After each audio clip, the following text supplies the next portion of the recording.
Okay.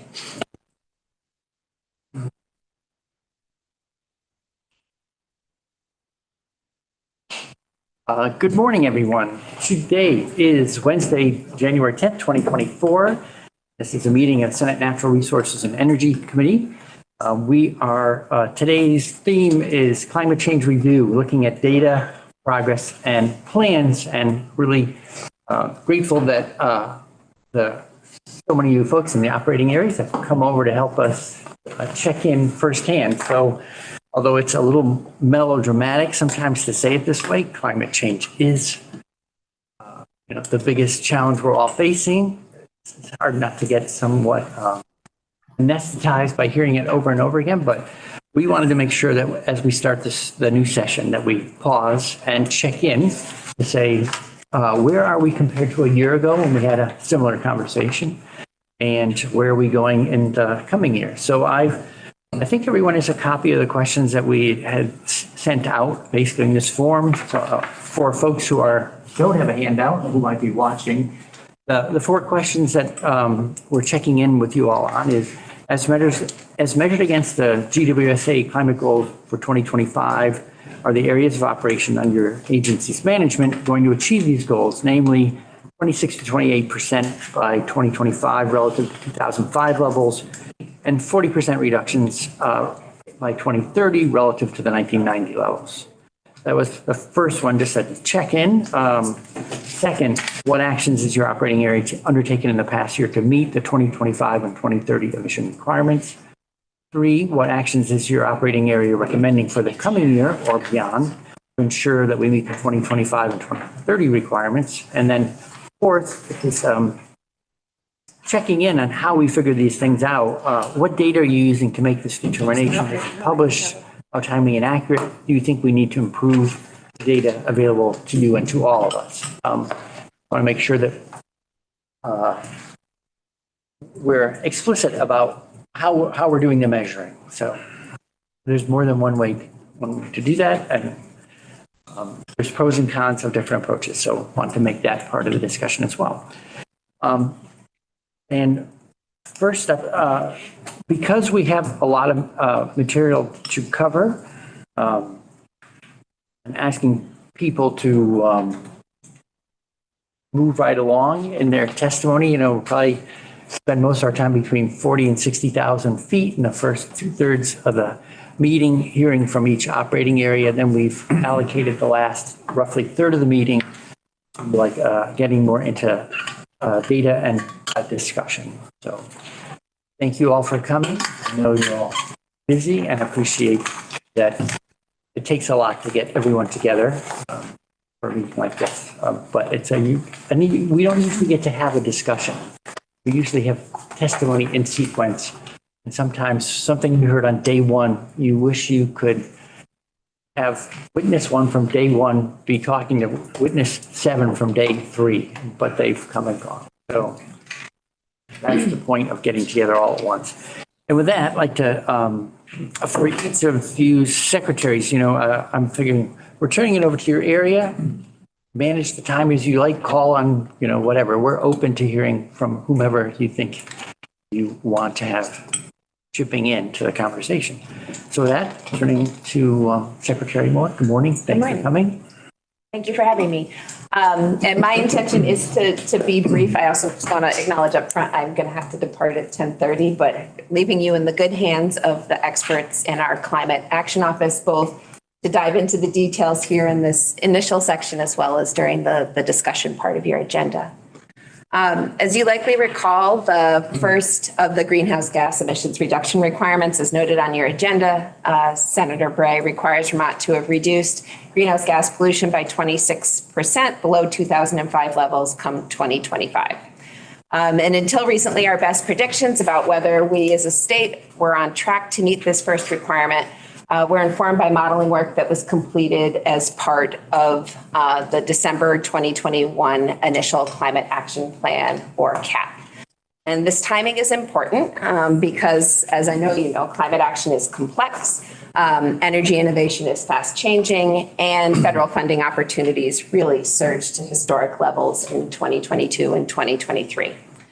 To this point, when the cap was completed in late 2021, the governor's proposed investments of ARPA funding and climate action were still being finalized by the legislature. The Infrastructure Investment and Jobs Act had only been signed into law by President Biden, and the Inflation Reduction Act was still being developed in Congress. So as a result, the modeling used by the Climate Council in developing the initial cap did not account and could not account for the impact these funding programs was going to have on greenhouse gas emissions in Vermont. The investments through those three initiatives total literally hundreds of millions of dollars, and the impact has been and will continue to be significant. It should therefore come as no surprise that the 2021 modeling no longer accurately reflects the direction and pace of emissions reductions now expected to occur.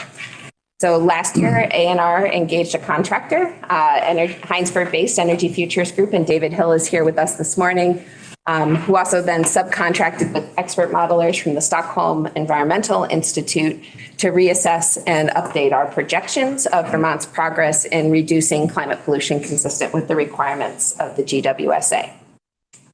The updated modeling specifically incorporates an improved understanding of state and federal funding initiatives under ARPA, IIJA, and IRA, and the impact these efforts we expect will have on reducing emissions. And their final report was just received in November. Based on the updated modeling, and that's where I'll pitch things over to Jane and her colleague Brian Woods to walk you through in more detail. The Climate Office now projects that Vermont is on track to meet the 2025 climate pollution reduction requirements of the GWSA. As you know, actual compliance will be determined when the state produces the 2025 greenhouse gas emissions inventory and forecast, and Jane can also talk a little bit about that.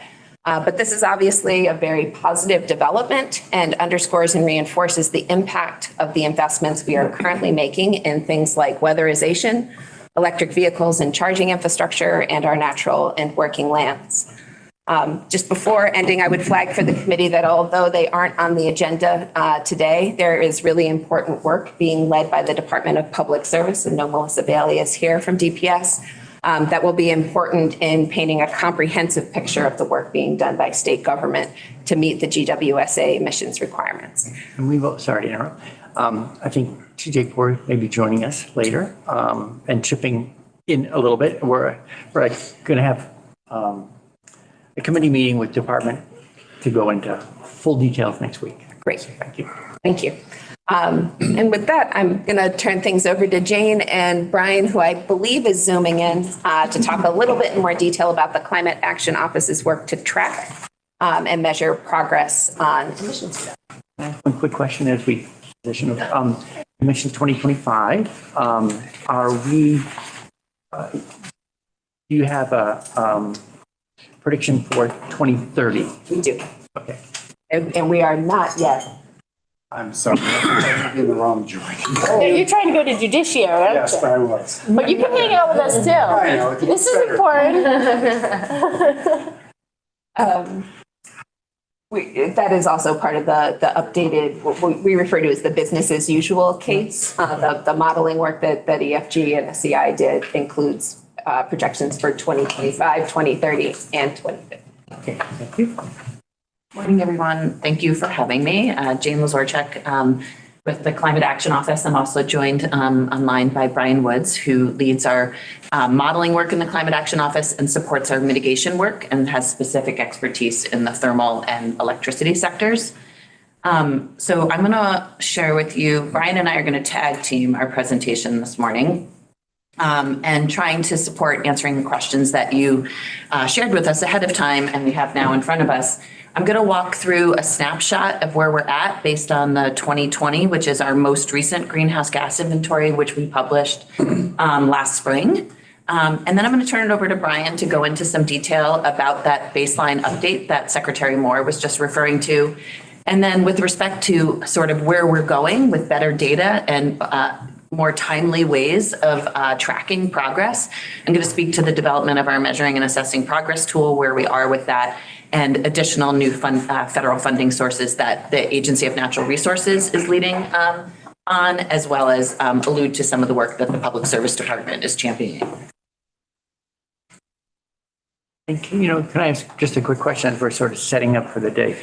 So because your office has housed, you home the Climate Action Office, can you just say a little bit about to what degree you serve as the point person, organizer, focal point for all the agencies? Absolutely. We have created an interagency advisory board that includes representatives from 10 other agencies of state government, along with the state climatologist, Leslie Ann Dupini-Drew. Jane can talk a little bit more about the sort of the structure, but are being very intentional in ensuring that we're looking for those areas of overlap, opportunities for amplification of work of others, and making sure we remain coordinated. The Climate Action Office, as we've staffed up over the last year, has expertise around mitigation, ultimately natural and working lands, resilience and adaptation, as well as data and modeling expertise. And that work, I should say also, we have a new position around community engagement and communications, understanding that the underpinning of all this work requires deep engagement with Vermonters. That expertise is in-house to serve programmatic work across our 3 departments in the agency. But in service of the Interagency Advisory Board, we meet at least on a quarterly basis. And as resulting with all the federal funds, we're meeting more intentional and more often to coordinate and speak to the role of government across accessing those funds. And I think as I speak to the Climate Pollution Reduction Grant at the end of this presentation, it'll really speak to the benefit of that coordination and how we're working really hand in hand with government. And is the Climate Action Office now fully staffed? We have one position yet to fill, the natural and working lands coordinator, but otherwise it is fully staffed. So I know many of you have heard this before about the greenhouse gas inventory, but it's important as we speak to data and modeling and projections to ground us in the fact that the way the Global Warming Solutions Act works, we are the ultimate metric of how we are doing with respect to meeting our emissions reductions is the greenhouse gas inventory. The greenhouse gas inventory was created and stood up in 2007 with our first one. It was not intended to be a policy tool, and as a result, ANR has worked closely with the Climate Council over the last few years to review and compare against other states how we measure and track progress and make sure that data is the best it can be so that we can have it in as accurate and real time as possible. Understanding that, we still rely on data and tools from the EPA that often lag in time.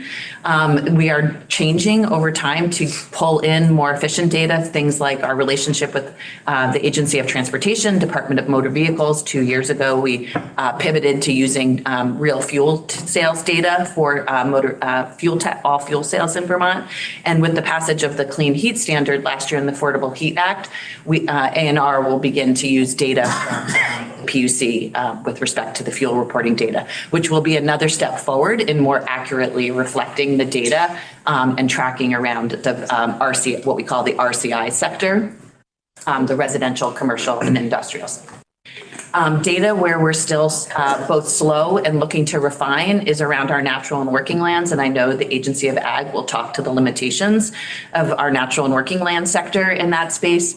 But we currently use a SIT module, which is the module that is produced by the Environmental Protection Agency. And that data is almost, we are not able to access it for 2 years beyond the date of the calendar year. And it as well looks at gross emissions from that sector and doesn't account for net emissions from the ag sector or forestry sector. So we also, in addition, just recognize that the inventory comes out 2.5 years typically beyond the calendar date. And I just want to say that it is really that critical data around the natural and working land sector that holds up that publishing. And we are working on some of the other tools we'll talk about later today to be able to at least have more accurate reflection around the sectors like transportation and RCI sooner so that we can at least have an anticipated understanding. Working collaboratively with Jared Duval and Energy Action Network, EAN often takes the data from the greenhouse gas inventory and publishes it in a what I would argue a very graphically pleasing document. And so what you see here now on the left side is the actual publication of the greenhouse gas inventory. And on the right side, the projection of where we need to go for the Global Warming Solutions Act. More than happy to do a deeper dive on the greenhouse gas inventory at a future date with Colin Smythe, who manages the inventory for us. But for today, we really just wanted to speak to what we know, where we are, and where we need to go in order to pivot to talking about the business as usual model. So what I want to highlight here is the steep decline that we saw in the emissions in 2020, in specific relation to the impacts of folks being at home for COVID. So transportation in particular had a steep decline. How much of that is long lasting in policies or changes like telework, people not coming in as much, we will start to see a signal of that in the inventory that we produced this spring. But we expect some of that to stay, but not all of that to be realized. Obviously, there's also data that's supporting a much faster pace of electrification of vehicles, with Vermont on pace to hit 15% of the market share that Andrea will talk about, I imagine, more closely in her progress this year. And then other sectors, while declining, are still not on track to hit 2030. However, as Brian will say, our best guess projections right now speak to being on track for 2025. I'm going to pause there and see if there's any questions on the greenhouse gas inventory specifically, and then turn it over to Brian to talk about the business as usual model. Sure. I have questions, but I would love to check in with you about how you want this time to go, because I have lots and lots of questions. So maybe I should wait until Yeah, I think the end, or I can ask some questions now. I think if there are clarifications so that no one's, you're not sitting here wishing you knew what someone meant by something, let's do clarifications, and then bigger questions, hold them for the discussion. I have big questions, so I'm going to hold them. Well, I'll just, one quick thing is, I don't know if so GWSA is tied to the inventory, and for lots of reasons, that's when it was drafted, that seemed like the best metric. Are you, and so this will be for discussion later, I'm just wondering if you've been thinking about recommendations that would have to be reflected in legislation to use other metrics in monitoring our progress under GWSA. We have not discussed any significant recommendations around moving away from the greenhouse gas inventory. Okay. I think we're not there yet. I think Yeah. that's a good sort of question to keep live, but there are the two pieces Jane described, the better relationship with the DMV data set, and then this forthcoming data set that's going to be compiled by the PUC, starting to get our arms around those. We may be in a position here from now to reflect back whether or not there are changes that make sense. Great, thanks. Right. Brian, I'll turn it over to you. Great. Thanks, Jane, and good morning. It's Brian Woods from the Agency of Natural Resources Climate Action Office. Thanks for having me by remote. I really appreciate that. So you got a great introduction from Secretary Moore and Jane into the next section that I'm going to talk about. Secretary talked about the Vermont Pathways 2.0 report that was used to support the development of the initial climate action plan, and then the subsequent report that was just finished in November. That was the analysis of the buildings and thermal sector. Both of those included a baseline or a BAU. Those terms are getting used interchangeably. So I'm just going to take a minute to talk a little bit about that and what that means, at least to me, and how I look at this data. So the assignment to the contractor for both of these analyses was to say, make your best estimation of where we're going to be under current policy scenarios and funding that's available. And then to use that as a reference case, as a point of reference for additional scenarios. We're going to change this, we're going to invest in additional decarbonization efforts, we're going to implement these particular policies. And when we do that in the model, here's the results that we get, both in change in emission reductions, how fast that's happening, how significant it is, and also get an estimate of what the costs are. But you'll see that in the following slides that like all these numbers are very hard numbers. They're single numbers, but there's a lot of uncertainty that goes into any kind of modeling. One of my favorite philosophers, I hope he really said this, Yogi Berra said, predictions are hard, particularly when they're about the future. And that's exactly the case where we are right now. So I'm going to show you what the results from the Pathways 2.0 report, which is the old one, and how they compare to the GWSA, and then how they compare to the updated baseline, and then one more figure, and then show you how we, some of the things that went into the update. But the big takeaway message to me is like, yeah, we're making progress, even in this business as usual. The secretary made a great, described very well how we are making additional investments and have implemented additional policies in order to be able to realize these reductions. But there's a lot of things that can happen, you know, internationally, nationally, with the economy, with the weather, that might cause these numbers to be different going forward. So Jane, next slide. So just looking back, this is the original Pathways 2.0 report. The gray lines are the ones off to the left, in the first two bars anyway, are the GWSA targets. And the total emissions in orange are from the baseline from that. So you can see in 2025, the bar on the right, we're just under what the GWSA target is for 2025. But as you go to 2030, the target declines significantly, and emissions under this business as usual scenario, this baseline scenario, do not. Then the next 3 years, those are not target years. So I've just interpolated the trajectory of the GWSA out to 2050. And then in 2050, you can see that, you know, where emissions under this previous scenario are well above what the target is. I will say that, you know, beyond that 2030 level, I, you know, start to look at some of these numbers a little more skeptically. Again, a lot of things can change, and a lot of things are changing even between now and 2030. But this is where we started from. Thanks, Jane.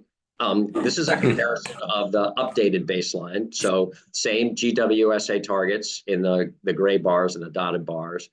The orange bars are from the previous slide. And then the blue bar is, or the one to the right, is the update based upon the changes that Secretary Moore described. And so once again, you can see that for 2025, we are in achievement. In 2030, we're just above. And then in 2050, you know, we have some work to do. Again, this is in this baseline scenario. So I do want to talk about what Jane alluded to, which is the way that the inventory accounts for emissions versus the way that, particularly in the Pathways 2.0 report, the agriculture sector emissions were. You know, the inventory, the greenhouse gas inventory is this gross framework, so all emissions. So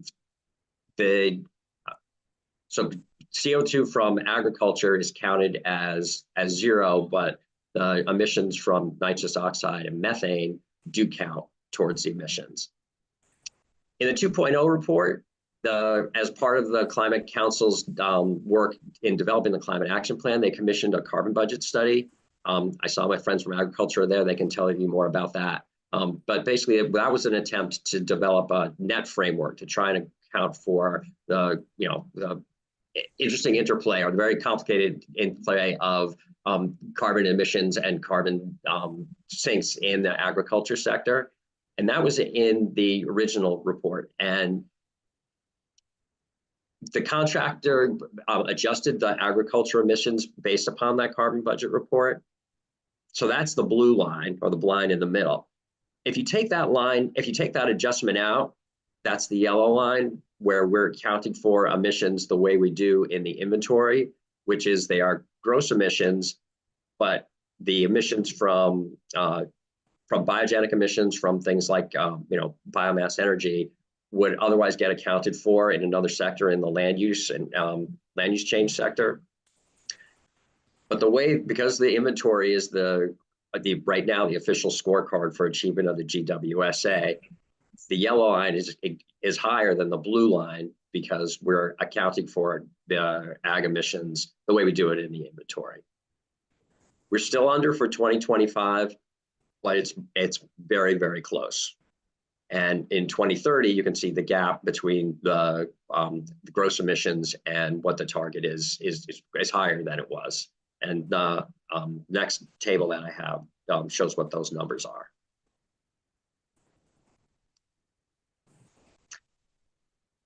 I'm not going to read all of these, of course. I'll just draw your attention to the bottom of the table, where in the green and column 3, where the GWSA. So with the adjusted emissions, but the unadjusted ag emissions, so the gross emissions from all the sectors as we do it in the inventory, we're basically 114,000 metric tons below the target.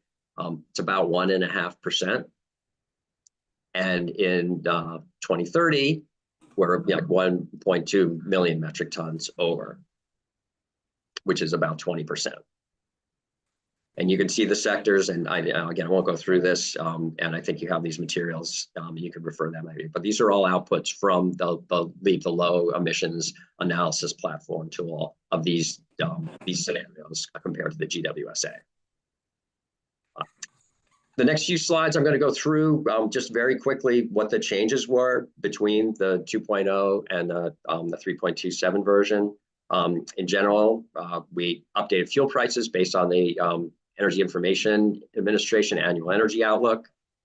We added a biofuel blending target for heating fuel that's consistent with New York statute. I think that's 5% currently, and it goes up to 10% because the regional market there's a regional market for fuels, and it's certainly possible that we're going to be getting blended biofuels for heating, serving from the New York market. The demand there is just much higher than us, and then we, folks here just get the fuels that are available in the market, and they get sold as heating fuel. So that's built in. They calibrated the commercial, industrial, and transportation energy use through 2021 with the the federal state energy data system data that's used to support the inventory. Next slide.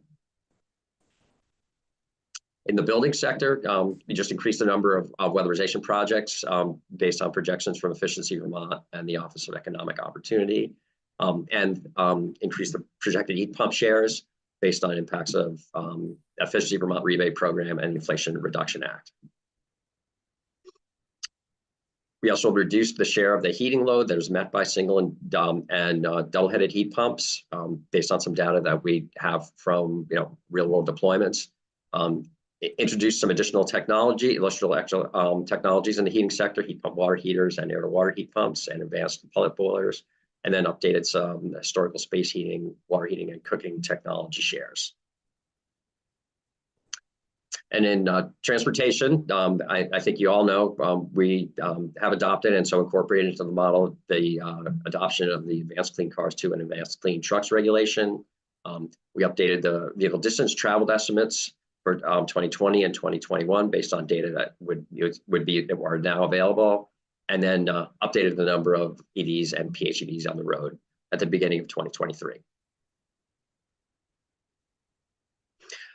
We do have plans for contracting for continuing support of the Vermont Pathways model. That's the model, both for continuing updates for data that we get either on annually or even more frequently to be able to keep them current, and then also to consider bigger or more extensive updates to be able to more accurately reflect both things that we've happened in the past and be able to make better projections going forward, through 2030 and beyond.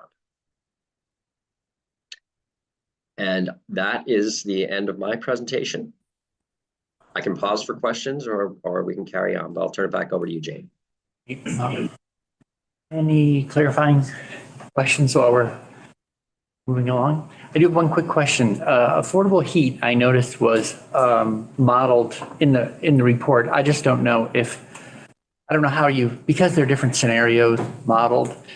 I'm not sure the bar graphs you're showing, which it seems like those would vary depending on which scenario you illustrated. So Right. how do we interpret what we just saw compared to the various illustrations that are in the underlying report? Right. Well, Brian, I'll just say that what we're there, in order to model the impacts of the clean heat standard against other options to close the gap in the RCI sector, we had to first do an update to the business as usual model. So this business as usual model does not actually account for the impacts of the Affordable Heat Act, understanding that it's not in place yet.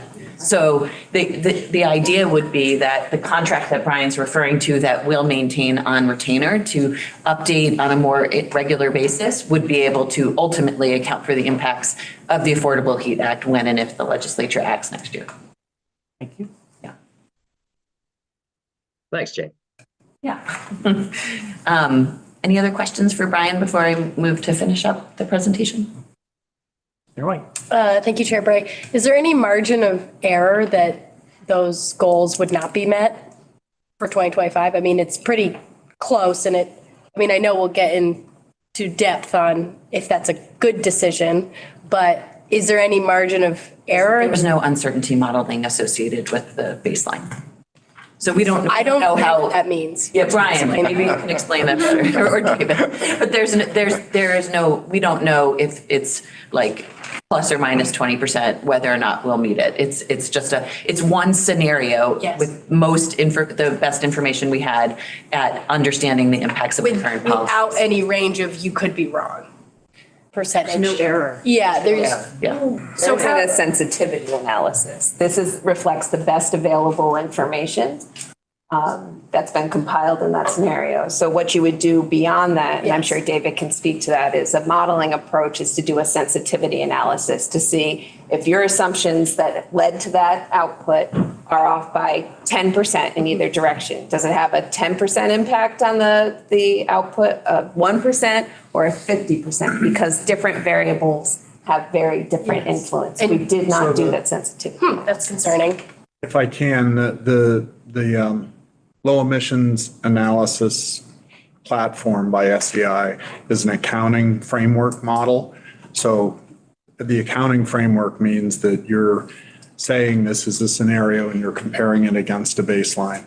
Do stochastic modeling where you're saying, okay, this is a scenario then with all of these variables being open to fluctuations and multiplying out the impacts of all those, et cetera. It is not a stochastically based model that's doing that level of uncertainty analysis. Okay, so normally in a science-based decision-making process, wouldn't you do that? If you have the modeling capability and the time and the resources to do that, there are reasons that you would want to do that. But Okay. But we This was- chose not to do that? Why, I guess I'm naive to this. I don't know why we wouldn't do that. I think that it's important to have, this establishes a framework for looking at alternative scenarios. And so the way in which you can do what you're talking about without kind of the stochastic modeling is to look at alternative scenarios for sensitivity analysis. And we did include some of those in the work. And I really just want to understand this because typically when I make decisions, I try to factor in how likely I am to go wrong. And it sounds like we didn't do that in this work. But you're saying you kind of did in the report? And if you kind of did in the report, what did you find? Well, we Or are, we're going to get into that? Okay, I'll save that question. But you didn't do that. I guess I mean, I don't want to put TJ on the spot, but I'm about to. There were decisions actually made before I even joined the Secretary's office about using the LEAP platform for both the comprehensive energy plan and the initial climate action plan as the model that would be the decision-making tool for modeling emissions reductions. And so that was in place. And there were good decisions around why we were using that model around transparency and access long-term. And so I would welcome TJ just to speak to that if you'd like. only because now we've sort of like made this decision and are now using the LEAP platform, and it would require a shift. And we have worked, as David suggested, and we'll elaborate on when he speaks, to applying at least sensitivities to the models. okay. And we did do that for fuel prices with respect to the impacts of the policy options for RCI sector in this case, but don't have it across the board for all the variables. So if I understand correctly, you did do it for the potential of like the Affordable Heat Act work, but not for the actual emissions the baseline. requirements. Interesting. Okay. Did you, Dave, I want to make sure I got that correct, because we did do a qualitative assessment of the fuel price impacts. So two quick things, just to sort of fill in some blanks, and then we'll go on. One is, David, can you fill the committee and people watching in what you mean by stochastic modeling? Yes. So with that, there are, in this model, there are, and I think it's valuable to build, as Jane was saying, to build on the past work. We're developing both data sets and then the analysis framework that has value. A lot of other states don't have that in terms of saying, here's our energy economy, the way it's working and that type of thing. Stochastic modeling means that you would allow those individual variables in the model all to be kind of randomly sorted in a distribution curve, and the impacts of all of that modeling then would give you a percentage, often like with retirement plan. Yeah. Okay, how many out of 100 different runs, how many times are you going to reach your target? Yes. That type of thing. That is, with a model of this size, it's fairly complicated with retirement planning, and there are not that many variables. With a model of this size, with that many variables, it becomes computationally, the model is already rather computationally intensive, and to rerun the scenarios and the results. If you're doing that with stochastic modeling across all of the variables, you're talking about, to give you very broad kind of, you're talking about spending probably 10 times more than was spent on this study in terms of being able to do that. Okay. So we chose not to do it because of cost. I'm not saying I chose or didn't do it because of cost or other things. I'm just saying that would be potentially the implications of being able to do that. It would also take it potentially would take more time. So in terms of scoping the study has a lot of value. There's a lot of information in the modeling framework, and you can use it to do sensitivities. It does not include, and it's important to understand, and your questions are good ones, that it's not allowing all of these variables to be randomly combined and then saying, well, what's the percentage chance in each case of meeting your target? Okay, well, I'm not a statistician, but it seems like if we're making policy decisions without having an understanding of the likelihood of it actually being true, that may lead us to make poor decisions, but I guess interesting. Okay, learning more. My brother's a statistician, so. As Brian was saying, that the predictions are hard about the future, and I think there's another term that always comes up that's all models are wrong, some are useful. Yeah, or what, you have a great quote on that too. That's it. It's like a modeling axiom, I think. Okay, but we're making decisions based off of it, so okay. You have to, I think that's a really important point. I think the modeling should not be taken as predictive. Oh, okay. As precise, and it's information to help inform decision making. And we make decisions every day without full knowledge of the future. Great, thank you. So, Correct. It represents our best available information in projecting where we're going. But it should not be used as prediction. it should, yeah. Right. And I think, that fourth question on here about data, that I think we'll hopefully come back to, sort of the discussion in the later innings of the game this morning. Because if this is our best information at the moment, I think that if everyone is interested in how do we improve the data and modeling so that we can see a little more clearly where we're going, because early adjustments make achieving targets easier to attain. Bingo. TJ, can you just remind the committee and folks about the LEAP model, what it is, how it fits in? Sure. So TJ Floor, Department of Public Service, for the record. And the LEAP model, as David said, is an accounting framework. And it was, and as Jane said, back in 2020, so 4 years ago now, 3.5 years ago now, we made a decision that we wanted to use this accounting framework to model future potential scenarios under the energy plan and the climate action plan. Wanted to do them both together to not duplicate, but also because this model is really open access and people can kind of get into it and see it, it was really important to us. So the last time we did this kind of modeling, it was a black box. Question on that? Yeah. How accurate has the LEAP model been since it started?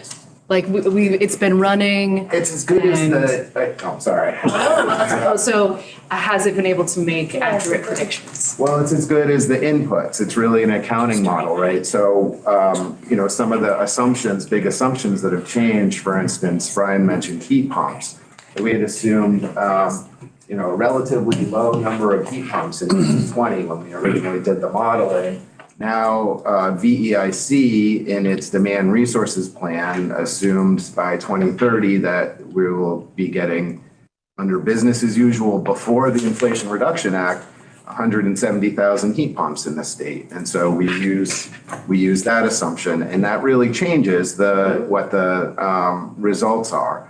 I will note that in this developing the business as usual, the Cross-Sector Mitigation Committee of the Climate Council, I'm not sure if this was mentioned when we were transitioning, but the Climate Council reviewed this a couple of different times in the spring of 2023 and had all kinds of input and made some adjustments to this.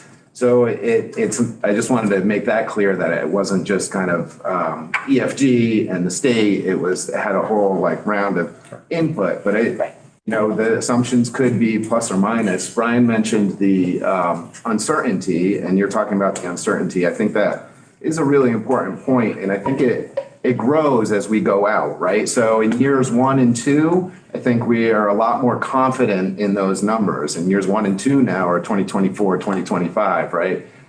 We have a lot more confidence in those numbers than we would in 2030 when, will we get 170,000 heat pumps like VIC projected in a business as usual?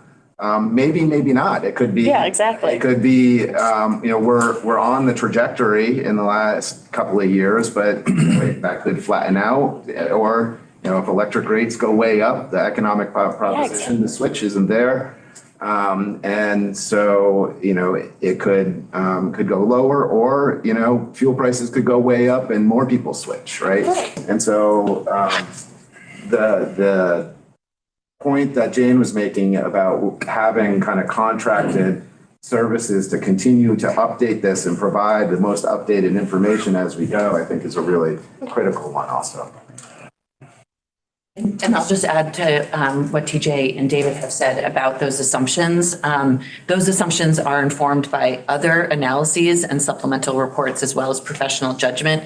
And the Climate Action Office, in support of the next climate action plan and an update to this model, has some additional resources to think about how we actually do deeper dives into those assumptions that we're making, so that as we build the accounting framework, we understand exactly how much fuel sales we're off-putting with an installation of a heat pump, which we know over time is actually less than we originally thought it was.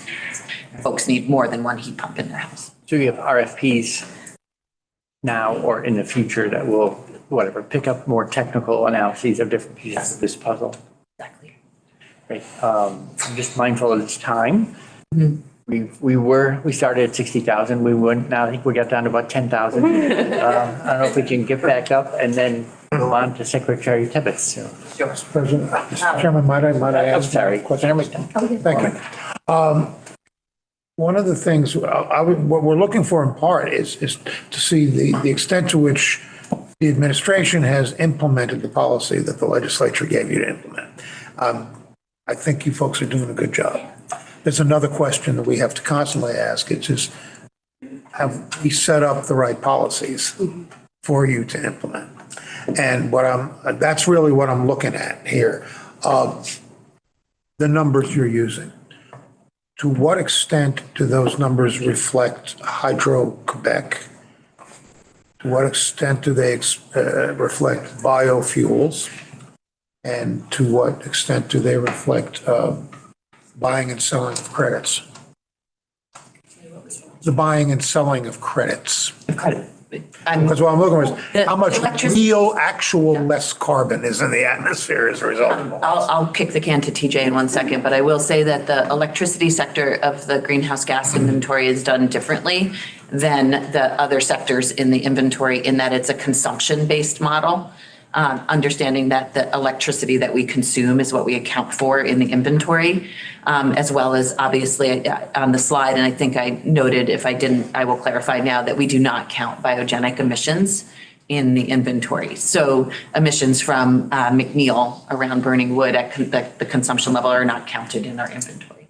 So those kinds of things do come up quite a bit in the Climate Council and policy discussions. And the agency is actually in the process of conducting a life cycle analysis that we're about to conclude in the next month that actually looks at the impacts of energy pathways around from point insemination to cradle to grave emissions, and that will be done soon. And that is intended to be supplemental to the inventory and support policy decision making, so that even if the electricity is not counted for or reflected in the inventory because of choices there, we understand the choices have impacts elsewhere, and we should make decisions around.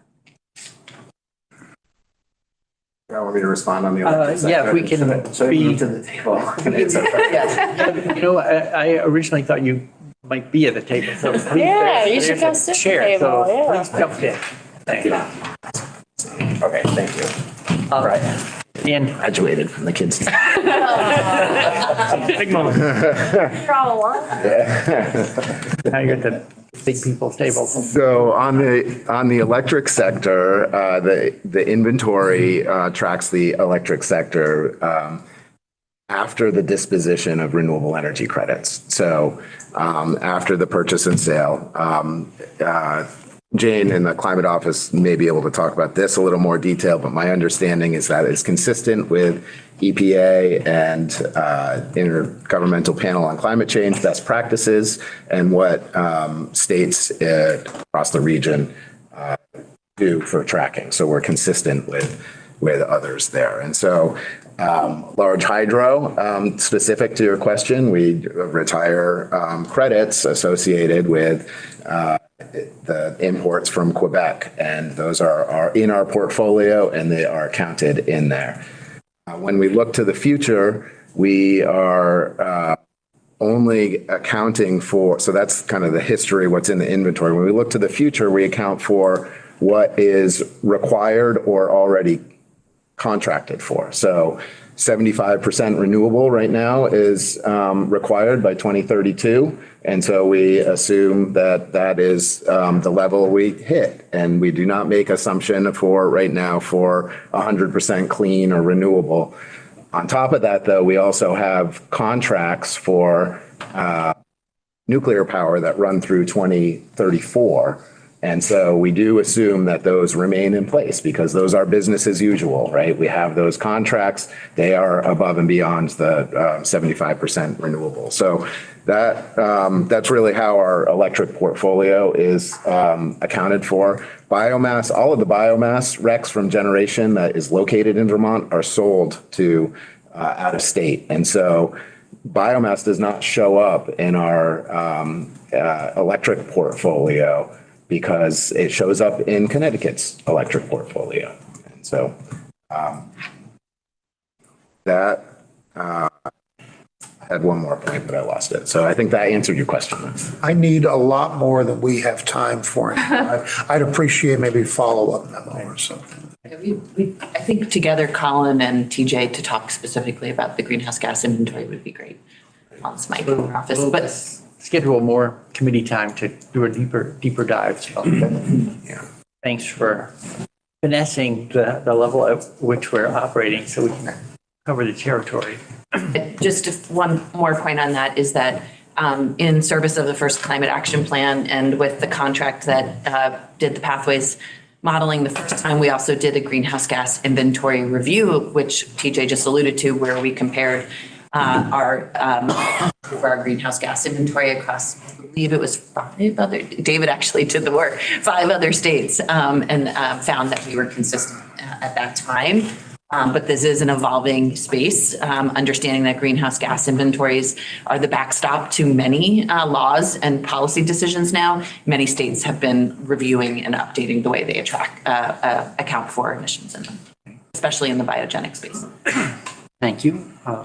And then I think everyone's aware that the RES is currently under discussion and may, tip the landscape by accelerating the transition before we finish the session. So, all right, anything more from? I have a few more slides if there's time, but I'm more than happy to yield if folks would like. If we could just do them briefly, so we'll be aware of the bigger picture, and Great.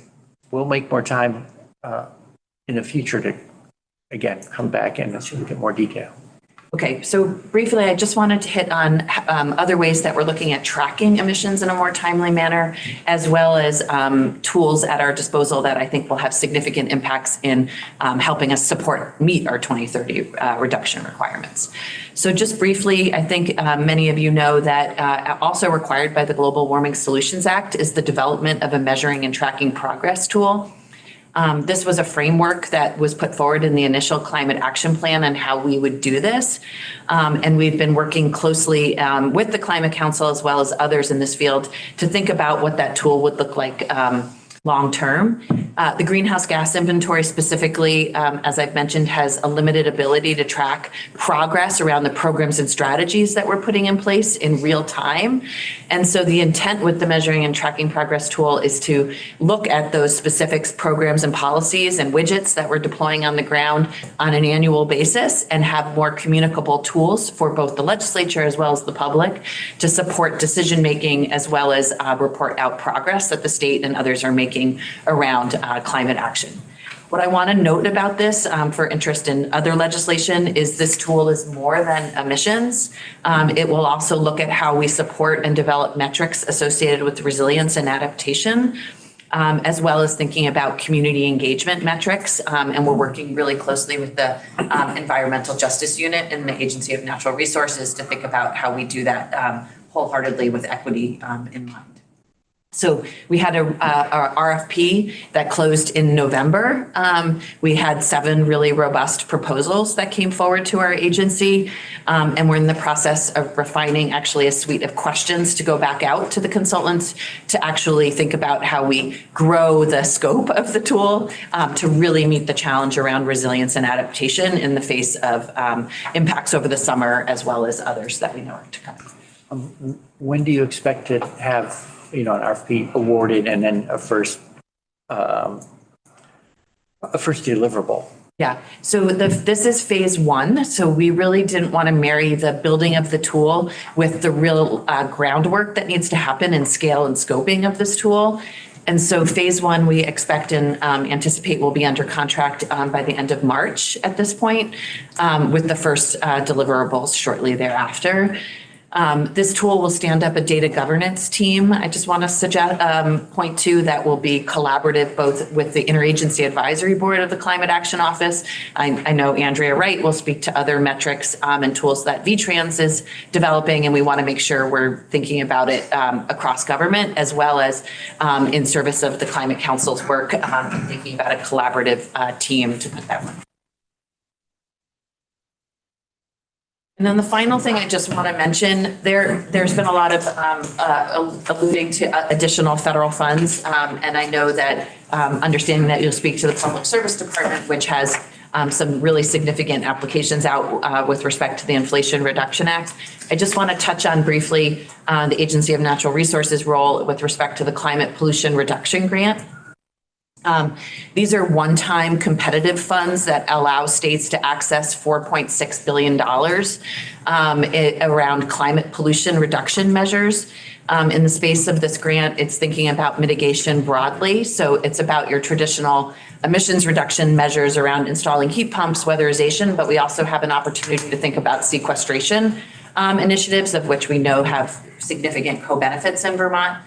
Vermont, while the number is really big, $4.6 billion, we expect Vermont to be most competitive with an application in the $50 to $100 million range. You are competing against other states and MPOs, cities that are applying for the same dollar amount as you.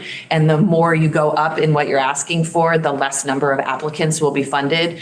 And really those major applications, of which the largest can be $500 million, is not intended to be any one state. They're intended to be collaborative applications.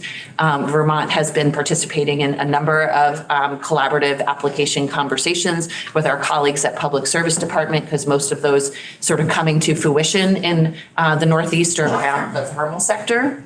So our individual state application will be roughly $90 million at this point is what we're projecting. But that is not to say that we might not sign on to an additional collaborative application with Public Service Department. However, by signing on to other applications, we're essentially competing against our state application. And so we have some reservations about doing that, understanding that we've actually worked really hard with the Interagency Advisory Board and our partners across government to put forward what we think is the most the best foot forward with respect to how we fill in the gaps and prioritize these funds to really go to both initiatives that are having the greatest impact, as well as initiatives that are low-hanging fruit that are currently not being funded. What I pointed to, and to move quickly on that slide, is that the actions that we're thinking about right now in our climate pollution reduction grant, and I'd be more than happy to talk about this in greater detail at another time, were developed in collaboration with other state partners, VTrans, Ag, Public Service Department, really all have a stake in this. The Agency of Natural Resources was the recipient of the planning grant, which was a $3 million grant to support this work across government last spring. And in that effort, first looked at the climate action plan as a starting place. We looked across all the 234 actions in the CAP, signaled who the lead implementers were and whether they were high, medium, or low priority to move forward, if only they had more funding. And we worked closely with all of our partners to have individual meetings to actually lift up the actions that would have what we understood to be the most meaningful impact, as well as not duplicate other funding sources coming into the state, like the potential of solar for all, the carbon reduction strategy, other funds that we know will have impacts on emissions reductions in the coming year. And as I alluded to with respect to sequestration, we really saw this as a collaborative application to think about not only transportation and RCI, our largest sectors, but where can we have the added value of supporting practices that are being lifted up for water quality that we know also have a climate benefit, as well as conservation efforts in the service of the 30 by 30 bill, thinking about ones that have land management changes like wetland restoration, restoration acquisition projects that we know also have the added benefit of sequestration and storage. So this is a really comprehensive application. The first deliverable of this around the planning grant was the development of it's a terrible name for states that have climate action plans, because it's called the Priority Climate Action Plan, and it's really lifting up priorities for this specific federal funding opportunity. Is not intended to be our Priority Climate Action Plan, but really the priorities that are related to this funding opportunity. That is due March 1st of this year. We are actually currently drafting that plan right now, understanding that we have 30 days to turn it into an implementation grant, which has significant requirements about how we will quantify the benefits of all the actions that we put forward. We expect to be awarded these funds in July of this year, with the banks, with the dollars actually hitting our account in the fall. We originally had hoped that we'd have 2 bites at this apple to really think about where these funds are most needed. But with the anticipation of a federal election, there is interest in getting all IRA dollars off the books as quickly as possible. So we hope that these funds will come to the state next fall, and we'll have 5 years. So they'll have significant impact on helping us meet our 2030 emissions reductions requirements, and we'll understand that in better light this summer as we become aware of our application. So that's all I have. That one's the most exciting one, I think. I'm happy to talk about it more in the future and answer any questions now or defer to the next presenter. Thank you very much.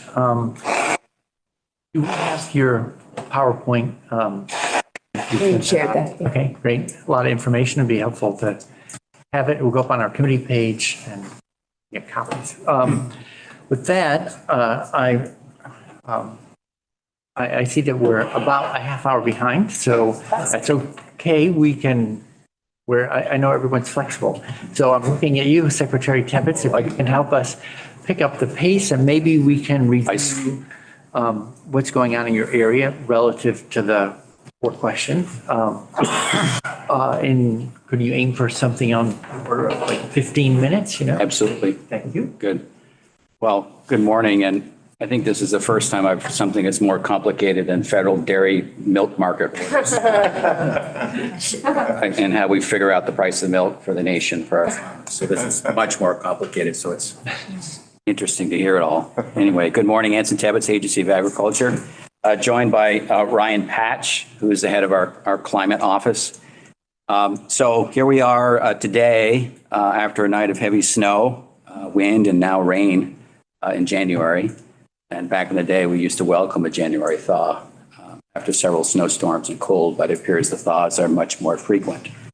Farmers, I want to set the stage a little bit about what we're doing with this and a little bit of context, what we've gone through the last year. Of course, the weather was front and center with our farmers this year. Severe weather, flooding, and climate was at the front of that.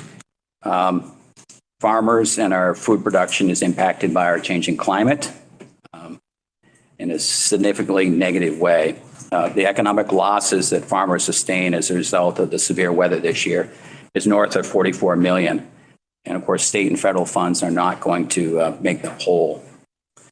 With other regions of the U.S. and internationally becoming more dry and hot, Vermont and Northeast is a region that is well suited, though, for growing the food and crops we need to sustain ourselves. So that's the upside of that. In addition to growing more food and managing working lands in Vermont, the practices farmers adopt in the actual growing of food can influence our greenhouse gas levels in the atmosphere, both positively and negatively. There's some reports out there I think they're really important to take a look at. There's one called New England Feeding New England, which looks at the 6 states and just 30% of their food from the region. They want to get that done, but that would require an additional 588,000 additional acres of cleared land to meet this goal. So to feed just 30% of New England's diet with food produced in New England, we need about 588,000 additional new acres of cleared land. And for reference, Vermont has 591,000 acres of cropland and pasture. So as we talk about some of these things, we want to make sure that we can meet our goals, but we want to feed ourselves as well.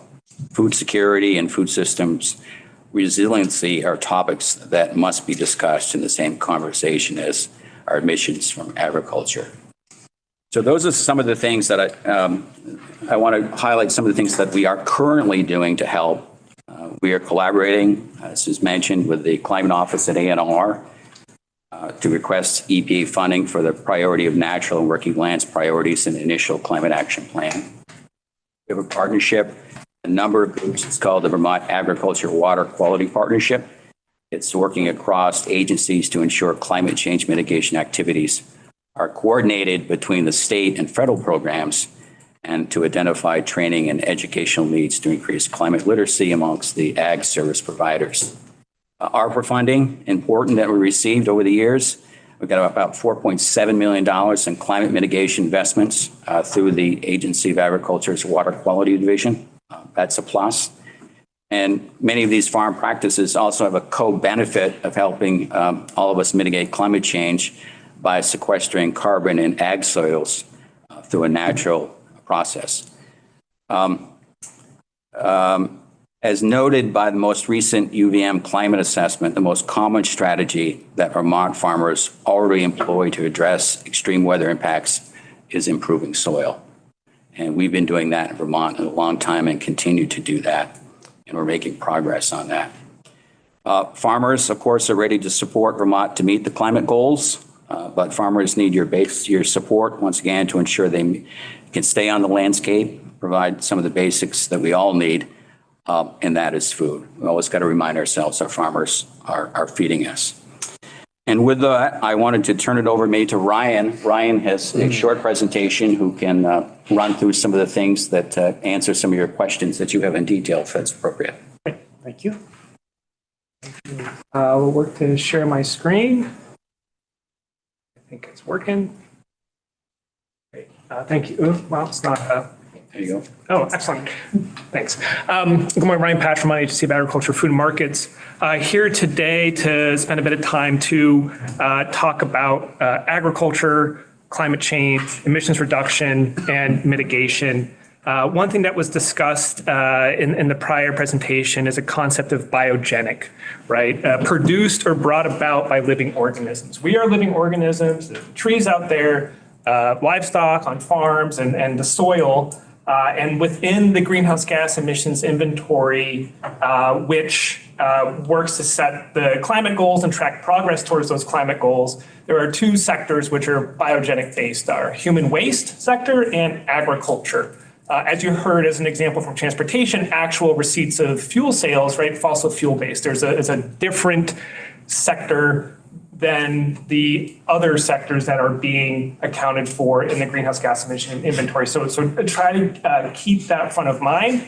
The Environmental Panel on Climate Change, the lead scientific body of the UN that does accounting and directs nations on how to conduct their greenhouse gas emissions inventory, says for agriculture and other natural working lands, you have to think about the services that are delivered from that sector, agriculture, in addition to discussing the emissions reductions that are part of the Global Warming Solutions Act. Now, they don't say directly Global Warming Solutions Act, but the concept of thinking about this. So what I have here is just a bit of table setting context for what does agriculture look like today in Vermont. And this is a map of the state, about 80% in forests, other perennial vegetation, and wetlands, and about 12% in agriculture.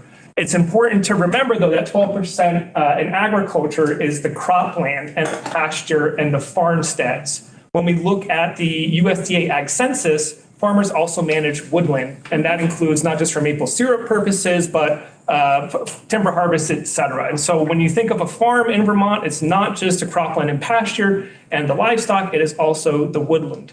And as we'll discuss in the inventory, we're looking narrowly at the livestock and cropland portion. Important to think about changes over time, right? It's not static.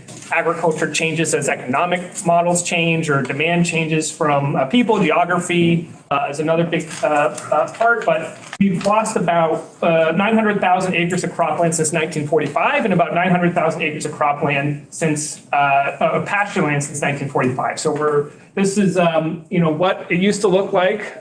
This is better than the great windows here to look up on that hill and see that, indeed we are living in different times. We've gone from about 70% of the Champlain Valley being open land to about 16%. As agriculture has retreated, the woods have come back. As we think about, some of this is from the UVM climate assessment, we know it's getting warmer, we know precipitation is increasing, and we know the threat of extreme events, weather events are present and growing for Vermont. Extreme rain being a very high risk, hurricanes as well, sea level rise, not so much unless we get another ice age. But when we zoom out to New England, sea level rise is something that is threatening a large portion of our coastline.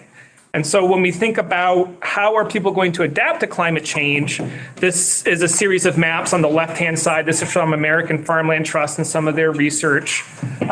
We've seen, a loss of about 20 or so thousand acres of agricultural land that's gone to development, and they're forecasting out to 2040 is between 40 and 60,000 acres, maybe induced by climate migration, but thinking about the open land that we have that is available for a lot of purposes, human habitation is one of them. to try to draw the context to what's happening in the nation, where we grow most of our food out west, especially in California for a lot of our vegetables, wildfires and water stress are going to really strain those agricultural systems. As was mentioned earlier, the Northeast, well, this year is an example of the extreme of precipitation we get, generally better suited for many other parts of the country for growing the food we need. And to try to think about, biogenic question, humans need to eat. The food needs to come from somewhere. If the food comes from everywhere else, we won't have ag emissions in the state, but we may not be resilient to a changing climate when other regions of the country and the world are not able to produce food in the same quantity that they are today. And so to try to underline the point Secretary Tebbetts made, this is a really impactful report, I think. Ellen Kaler is a good point person from Vermont Sustainable Jobs Fund if you want to learn more about this.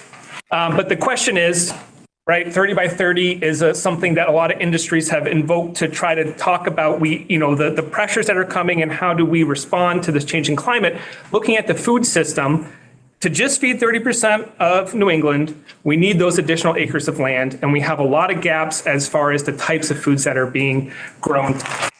And so with that, I'm going to dive into the nitty gritty of the questions that were asked, the emissions inventory, and what Jane helped set the stage for this discussion of gross versus net emissions, right? In agriculture, in the cropland, you have the opportunity for CO2 to be emitted, and you have the opportunity for it to go down into the soil. How a farmer manages that land influences whether you have net carbon going in or CO2 carbon going into the soil or coming out. And so the work that's happening in water quality division with NRCS, all of these water programs are working on soil health practices that can help take CO2 out of the atmosphere and sequester it in our soils. What we have here in the emissions inventory, right, agriculture is about 15.8% of the most recent emissions inventory that was published.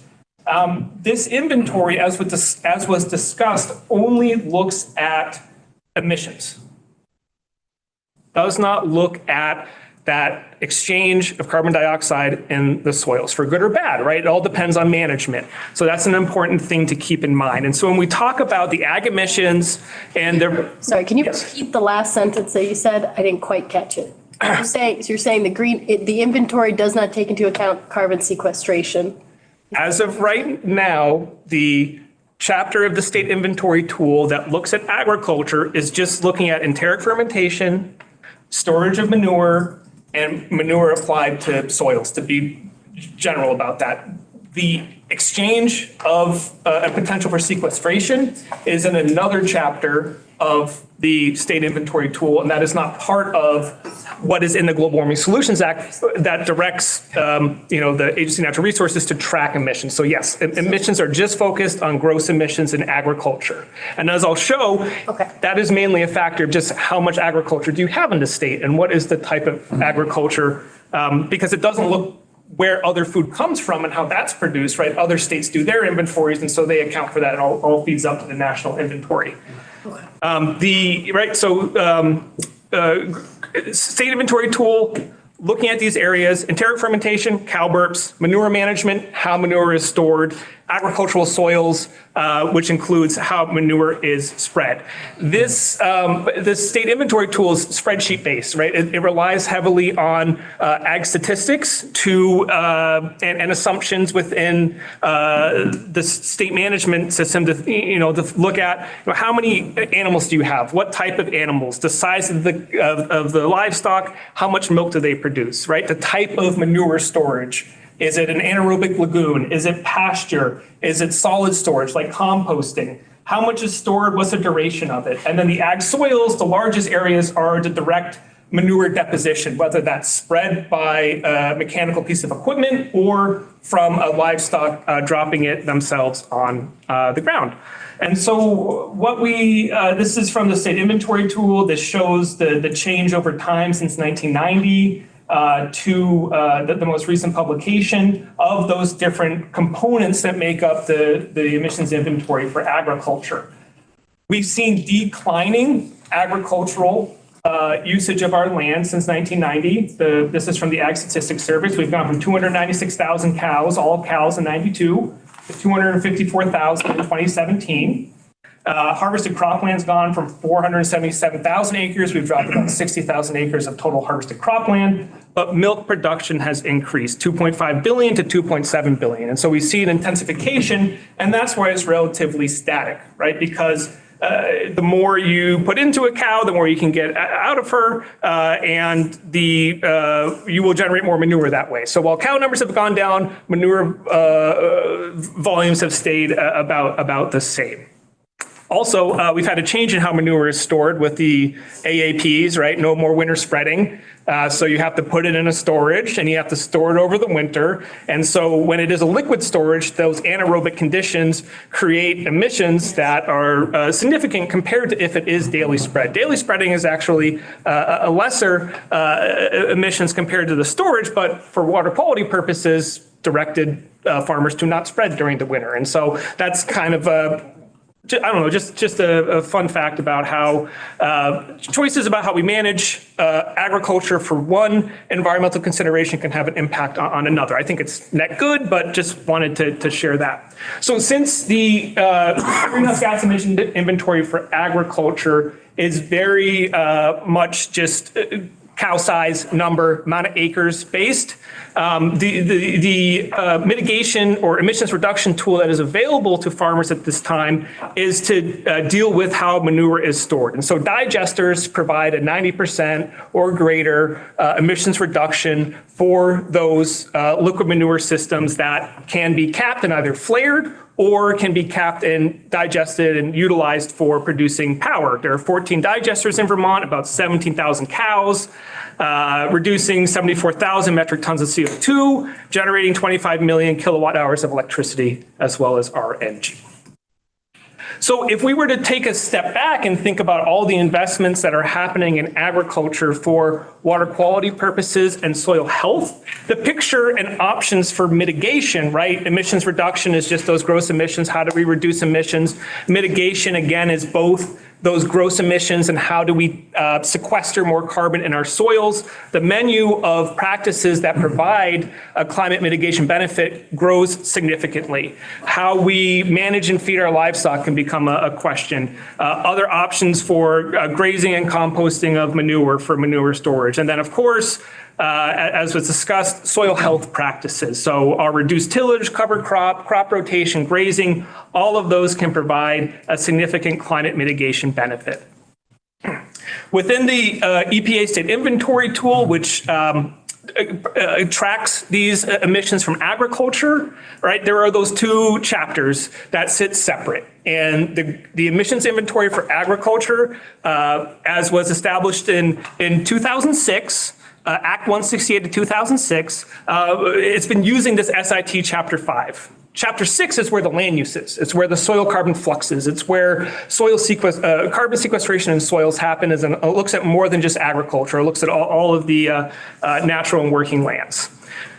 What happened, so the Act 168 of 2006 that directed ANR to begin tracking emissions was published on May 22nd of 2006. On July 1st, the IPCC, so that's 9 days later, published an update to what was formerly Chapter 5 Agriculture, Chapter 6, a very bad acronym, Land Use Change in Forestry, LULUCF, and they put those two together in what's now called another tough acronym, AFOLU, Agriculture, Forestry, and Other Land Use, acknowledging that for the first time, the terrestrial land surface comprising agriculture, forestry, and other land use is considered together in a single chapter.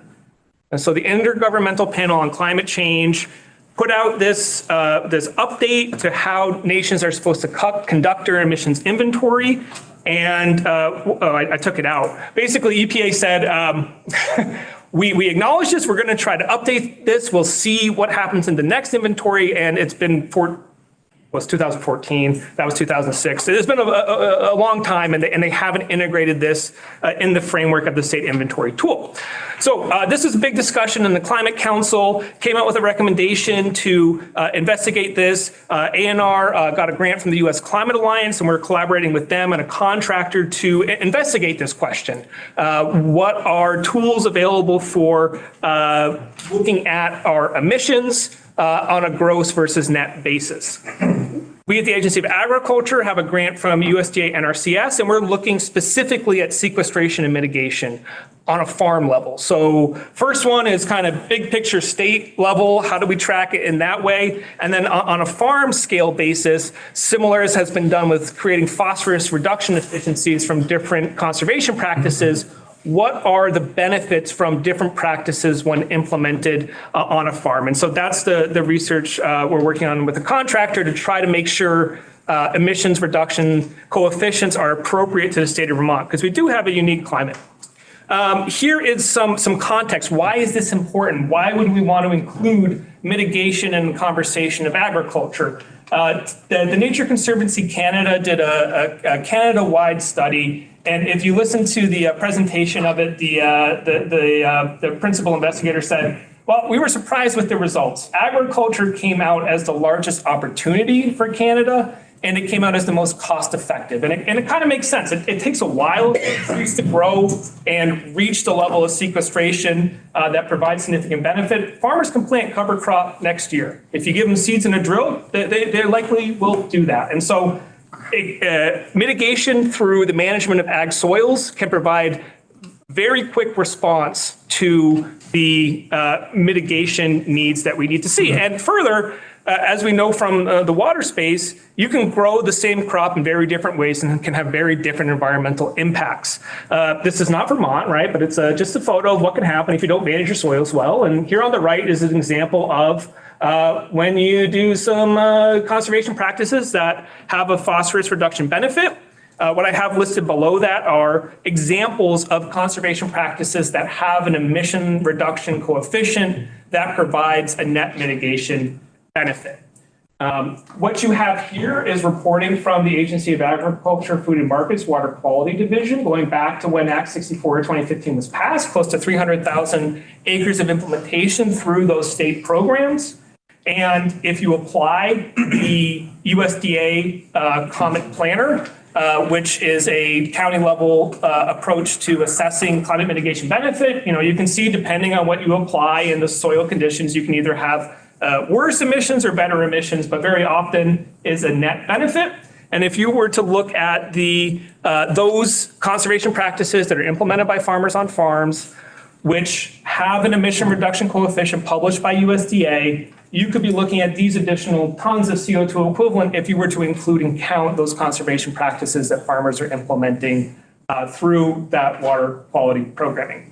And so that ends my quick run through the very, I think, interactive topic of emissions and agriculture. Again, big picture. Agriculture is providing a service of feeding us, and that needs to be one of the data points when thinking about emission reduction targeting and what does that mean for food security and a climate resilience perspective of being able to feed ourselves when other regions of the country and the world are going to have less advantageous growing conditions than we do. So thank you for the opportunity to share that. Great. Thank you for all that information. I'd say out of the people I've known whose job has changed while they've been in it, your job seems to have changed the most. Perhaps. This has always been the reason for getting into agriculture is the opportunity that exists for agriculture to provide a lot of different services. I know we're going to lose Secretary Flynn soon. I want to, one really quick question. This year's carbon sequestration in the form of a crop, how fugitive is that? Like, is it not the feed for the animal that then becomes next year's emission? So how do we appropriately claim sequestration if it's also going to be re-emitted? Permanence is a great question, and it really depends. How long is it going to stay in the soil? California is looking at their ag soils as a better, because they have a lot of wildfires out there. It can sustain, the wildfires, the carbon stays in the soil. And so if you create the incentives for farmers to manage in a particular way, which involves no-till or perennial or grazing, the net carbon benefit, because we have a manure-based system, we don't have to import fertilizers like the Midwest. They don't have the livestock base we do. And so while there are emissions from the cows themselves that are tabulated in the inventory, there are emissions from the spreading. When you talk to California and their strategies, high carbon inputs, which is manure, provides a net sequestration benefit. So yes, next year you will be removing the forage, but you are building soil carbon over time through applying that manure. But it depends on management. You go and you till that all up because for whatever reason, you could emit a lot of that. Yep. Okay, great. All right. So another whole topic. Secretary Flynn, transportation. Morning. Thank you, Senator Bray. Thank you. And for the record, Joe Flynn, Secretary of Transportation, and I do have to leave after my brief statements, and I will do my best to get us right back on schedule and then hand it to Andrea Wright, the agency's environmental policy manager, for the rest of the panel. Secretary Moore certainly teed up the situation, I think, in her opening remarks, and then listening to Secretary Tebbets speak about the impacts to agriculture and Vermont farmers from the summer. Understanding, of course, transportation is the largest contributor to greenhouse gas emissions. I just want to take a second to give you a really quick overview of what happened this summer with respect to transportation infrastructure as a result of the flooding. This is primarily only the state system. Obviously, you have different experiences in every one of your towns. I live in a small town as well. We had over 825 individual damaged sites on our state highway system, which have resulted in 380 individual projects. Some of the projects get bundled. That's the reason there's a differential there. We inspected over 450 culverts and drainage intakes and bridges, and we had to replace 60 culverts. AOT alone dealt with 243 slopes that we had to repair that had slides. We had 4 bridges impacted, destroyed. We had 17 temporary bridges that we've deployed across Vermont to towns. These are our bridges and 3 contractor bridges. 27 miles of pavement had to be rebuilt, not contiguously, but just cumulatively. We replaced over 2 miles of guardrail and over 28 miles of ditching had to be reestablished. These numbers I'm going to give you are still rolling, so they're not topped off and complete. But on the Federal Highway Administration side, which is what our primary network is funded through, we are at well over $150 million in damages, completely separate from FEMA, from your towns and the FEMA PAPs. But as an agency, we're also eligible for FEMA because our active rail is eligible for FEMA, our rail trail is eligible for FEMA, and our state highway garage down on Route 302 across from the Wayside Diner is eligible for FEMA. We are now near $100 million in FEMA damages on just what AOT owns as well. I say that simply because clearly the effects of these storms and these weather cycles is real. On the 18th of December, I and about a dozen other people from Dill, where we're working now, went down to Central Garage to yet again move over $2 million worth of vehicles up to Dill and up to the airport because the Stevens Branch was rising another foot that day. So the frequency is real. I worked for the agency during Irene. I saw what occurred. I lived in Brattleboro for 4 months. It's a situation that we clearly understand is serious. How we impact this, how we change it, how we modify behaviors is clearly what we're here to discuss, and it's an evolution, in my opinion. With that, I would respectfully take my leave and turn this over to Andrea Wright for the remainder, if I may, sir. Yes, of course. Thank you very much for joining us as long as you could. Thank you, Andrea. So, Ms. Wright, the floor is yours. Thanks. I have other friends here in the room, so I'll definitely count on them for answering questions later too. My name is Andrea Wright. I'm the Environmental Policy Manager at VTrans. I'm really just going to provide an overview of our climate programming and our journey that we're embarking on now for greenhouse gas accounting, which is quite new to us, actually. So climate work at the agency really is, it's cross-cutting. It goes into a lot of different programs and policy areas, and those are dispersed throughout the agencies. These programs, a lot of them have a climate nexus, but they They also have other driving factors at their foundation, so they're not all about climate. Today, what I will focus on is the Environmental Policy and Sustainability Program, which I am leading. That is in the PPAID division. That program really is overseeing the implementation of the IIJA climate related programs. And really, in fact, it's a new program that was recently created just to focus on climate mitigation and adaptation as a state looks to meet the requirements of the Global Warming Solutions Act, of course, and looking at the Climate Action Plan, the Comprehensive Energy Plan, State Hazard Mitigation Plan, and as we look to implement the funds from the IIJA related to climate, the National Electric Vehicle Infrastructure Program, the Carbon Reduction Program, and the Resilience Protect programs. Those are the programs that really are now driving our efforts in understanding and collecting data and doing analyses.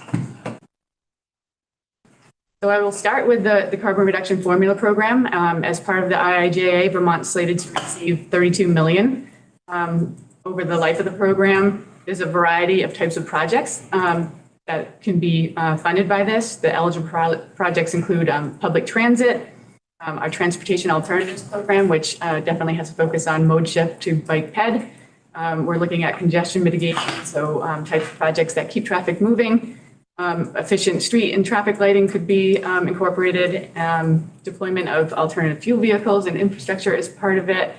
And then cost related to the development of our carbon reduction strategy, which is something I'll focus on here. One thing that's important to note about this program and the development of the strategy is that these programs and project types that we talk about are things that the agency can control. But in the guidance for the carbon reduction program, it stated that the carbon reduction strategy shall support the reduction of the transportation emissions of the state. And so because we have the requirements set forth in the Global Warming Solutions Act, we chose to expand our scope and look beyond what the agency's projects and programs can do and work with other state agencies to understand what other programs, policies, incentives, different things that might be able to be implemented statewide. So the approach we took for this work involved two phases. The first was to develop a methodology for evaluating the effect of the agency's capital program on greenhouse gas emissions, and then the second was to develop that strategy. The development of the strategy was conducted under the guidance of both an advisory committee and a technical committee. We had members from various state agencies, the RPCs. We were required by the guidance to include the MPOs in the work, and so we did that. We also had data experts from UVM and from the Energy Action Network. We just wanted to ensure that we understood what data was already existing in the state, and we wanted to make sure what we were putting into our modeling was Vermont specific, and that we were aligning with other agencies' plans and work.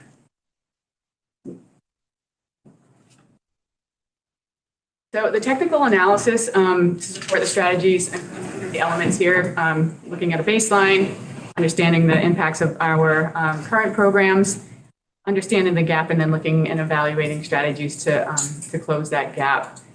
To develop all of those, the baseline forecast and the evaluations, the AOT's consultant team used existing tools, but then also created a spreadsheet tool referred to as the VTrans greenhouse gas sketch tool. The tool includes calculation methods to develop really planning level estimates of GHG reductions associated with different project types and what we see from our existing capital program and what we could see if we made changes to the capital program. And I will just state at this point that this type of work and modeling really, it's pretty new to us at VTrans, as it is for many state DOTs. There's some states that are really more advanced and have a greater understanding. But VTrans really to this time has considered greenhouse gas emissions more on a qualitative level in our project prioritization process and through our policies and programming for projects that we put out. But having a quantitative accounting really is yet to be institutionalized at the agency. And so again, for that reason, we contracted services for the development of our carbon reduction strategy. It's a technical analysis. And as I mentioned, we had a technical advisory committee with a lot of data subject matter experts. So the first step in the process was to understand our starting point using data and assumptions about the vehicle miles traveled, fuel efficiencies, rates of zero emission adoption. The team developed a baseline forecast. The baseline estimated about 2.9 million metric tons of CO2 were emitted by the transportation sector in 2022. And this was projected to decline to 2.4 million metric tons in 2030 and then under 800,000 in 2050. And really the vast majority of the transportation emissions reductions, the transportation emissions are from motor vehicles, cars and trucks on our roads. The decline that we're seeing in these projections really is due to the transition towards zero emission vehicles. So of course, in large part from the recent adoption of the state rules for the Advanced Clean Cars 2 and Advanced Clean Trucks. The full potential of what those can achieve is definitely dependent on ongoing funding for incentives and building out charging networks. And of course, the agency is contributing to that through our current programming. Can I ask a quick question? So if I look at that chart, doing a little math on the fly, which is always risky, 2.9 becomes 2.4 by 2030, and the target although we're using a baseline of 1990. I don't know. I'm trying to say, a snapshot. Are we reducing by 40% in that sector? And it looks like less, but we also saw, I'm not sure how to read that. Right. Let me. Here we go. So you have another way to look at it. Let me jump to a couple of different slides here, and then if that question still remains, we can dig in deeper. So yeah, we had the baseline figured out and factoring in the electrification we can realize from the from the rules adopted. Then we looked at our capital program. So we were looking at agency-generated emissions, emissions from construction and maintenance of our roads and the assets that we own, including transit assets. We were looking at what we call changes in system user emissions associated with the projects that we put out. So looking at mode shift, including bike ped projects, expanded transit, looking at operational efficiency. I mentioned some of the projects that are eligible, including like roundabouts and signal retiming to keep traffic flowing. Really, what we could conclude from this evaluation was that the current program projects in the capital budget, they have a very small impact, reducing total transportation emissions by about 1.1% or less. So for 2025, we modeled that we could see a reduction of 2,600 metric tons, and that is versus an overall 2.7 million metric tons forecasted. And then we have the same similar data there. So for 2030 and 2050. So a very small impact. And what we also see, is that, and you would expect that as more vehicles electrify in the future, these vehicle mile travel reductions from mode shifts and from our operational efficiencies have less of an impact. We're not taking an ICE vehicle off the road, so we have less of an impact there. When we look at those overall forecasted emissions and the really minor impact of the capital program, we definitely recognize a gap. Comparing projected with the required emission levels, we're on target to meet the 2025 emissions requirement, but maybe take a drink here.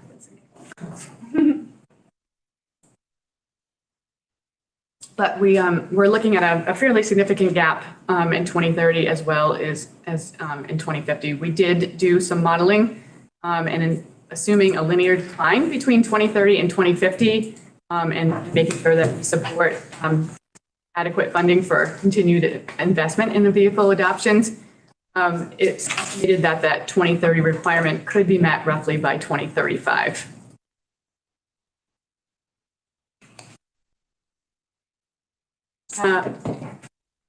Yes. Sorry, so by 2035?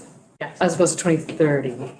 Yes. Just with the, No, go ahead, please. just with current policies in place, it's just a when we would catch up. So by sector, transportation, not on track for 2030.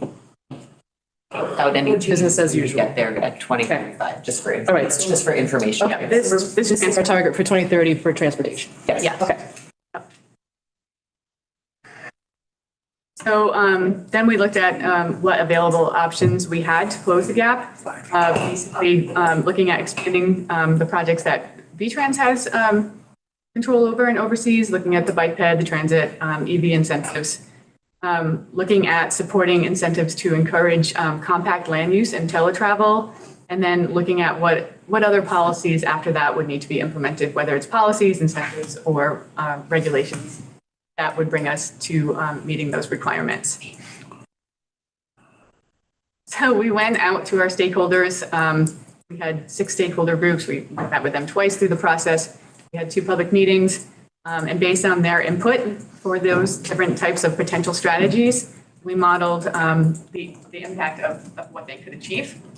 And for those strategies that we could provide a quantified amount, we modeled that the 2030 gap could be closed by about 18% with an estimated cost of just over $400 million.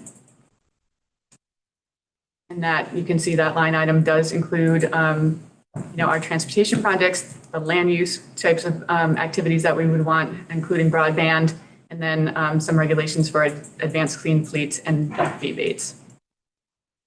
Advanced clean fleets are what, please?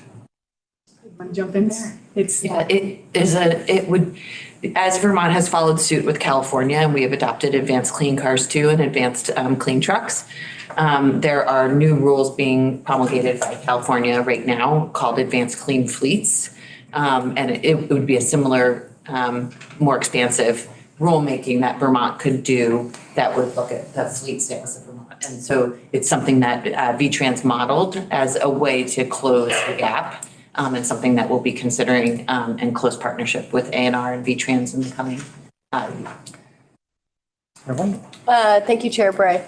So, but you're not proposing any of these strategies currently as an administration? No, we're just looking at if something like this were implemented, this is what it could achieve. And does it need to be done through a regulation, or is it through more of an incentive program? Those are the types of things that we're considering as we move. So wait, I guess I'm just confused then. So you're not going to meet the target for 2030, but you're also not triggered to do rulemaking because it looks like you will just hit 2025? If you're alluding to the rulemaking, Senator White, that or like any policy changes, I guess. Sure. The rulemaking for July 1st in the GWSA, which we might end up talking about, or the trigger in the GWSA is around the 2025. Yes. Yeah. And then the next climate, this is one study that will inform the next climate action plan, as well as other possible initiatives that the administration could take independent of the climate action plan in the coming year. So we only just got this report in November and nothing has been decided on where we're going yet with any of the recommendations. Okay. So just to be clear, the only reason why you would consider this policy position would be because it's triggered by statute currently, and you're not recommending it as an administration at this point. Yeah, we are not making any recommendations for this. Okay. Senator McDonald and Senator White. It's surprising to me that as you tackle new problems, usually getting started is the tough part. And gradually things get better. And you're saying we're on target for the short term, but in the long term, we're falling behind? Was that your testimony? Yeah, I think that's consistent with. Which is not what usually happens. What's gone wrong here? Well, I guess I'm curious what the question is exactly, but only the advanced clean fleets is something that we've only just modeled. So we only are just, and California has not even finished adopting it yet. So Vermont is not falling behind yet in that we can't even move to promulgate those rules until California finishes, and we'll consider that as the impacts of that, as Andrea did with putting it forward in the carbon reduction strategy. As far as other policies or tools, we don't actually even know if the technology or cost effectiveness of meeting 2030 is feasible with respect to transportation, even including all of the EVs that are like the highest level of modeling that we might get. We still don't meet our emissions reductions for transportation. So So we don't have a feasible strategy to even move forward with yet. And the recommendations that came out of the carbon reduction strategy, which I think Andrea is going to get to, include the possibility of further policy initiatives. Yeah. And we have been looking closely to our neighbor in New York, who is considering a cap and invest. We don't even know if that cap and invest is an independent recommendation for New York to stand up their own program or to join WCI. That will come out in the next 6 months. We expect to know what New York is doing by June of this year. That said, we already also have the knowledge enough that we can start to look at the impacts and benefits specific to transportation and then specific to broader emissions reductions in joining that program, as well as the possibility of joining WCI if New York isn't what New York does, the Western Climate Initiative. So we are looking at the carbon reduction strategy, which only just came out 6 weeks ago. Working closely with the cross-sector mitigation subcommittee on recommendations that the Climate Council are considering and looking to how we can further refine this, closing the gap through analysis of joining other policies and initiatives. But there's no recommended action right now because we don't have a rule to consider yet, and we also don't have a program or policy to adopt yet. So, Mr. Chair. Yes, this is a follow-up. We have been told in recent years that the cumulative sale of passenger vehicles, every year, the vehicles that are sold in this state get worse gas mileage as a group than the previous year. There are more efficient vehicles for sale, but they do not constitute the majority of the sales. So Vermont's new purchases of gas vehicles, does it continue to have gas mileage sales that are worse than the year before? Well, I would also defer to A&R on that because that definitely has to do with the Advanced Clean Cars too, and Advanced Clean Trucks has requirements to provide cleaner vehicles in certain years and then zero emission vehicles by 2035. I imagine you're familiar with those rules. So they are getting cleaner. I can't speak directly to overall if that's changing. I don't quite understand what you said about overall emissions are worse. I don't know how that would happen if we have these rules in place. We also have Advanced Clean Cars 1 that was requiring to bring cleaner emission vehicles over time. So I'm not quite sure of the sentence that you had. Your question of how could that possibly happen? It could possibly happen if the design of the vehicles provides choices that added together provide much cleaner vehicles that are more efficient. My question is, are Vermonters buying those wide range? Or are they, we've been told in the past, shifting to vehicles that get worse gas mileage, even though the technology is there for better gas mileage? We've heard that, like Honda, for example, doesn't want to sell the Fit anymore. It's not in their business interest to do that. They're not for sale. They may be overseas, but not here, speculating in the hopes that customers will buy larger vehicles that burn more fuel. Do you see this as a problem? Is this what is happening or is it not happening? I cannot speak to that directly. I mean, I have some slides on our incentive programs. And our goal with those incentive programs are to shift people's desires and to make it more enticing for people to buy zero emission vehicles. But the car dealers' goals are to do the opposite.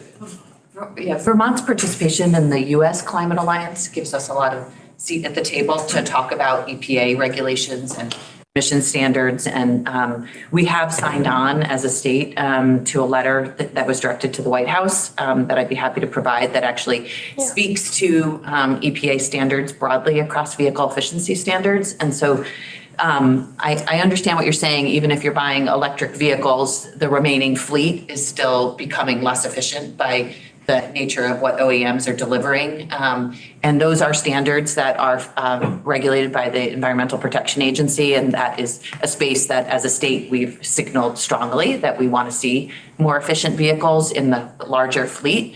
And then policies that we've modeled to think about the remaining fleet are things like fee baits, the vehicle efficiency standards, which would consider regulation that would drive choices around the vehicles that are left beyond electric vehicles, hopefully being more efficient. Those are options that are part of the portfolio of things to consider around meeting the overall transportation recommendations. There's the difference, Mr. Chair, there's a difference in having a fleet of vehicles that includes a bunch of gas vehicles that are efficient.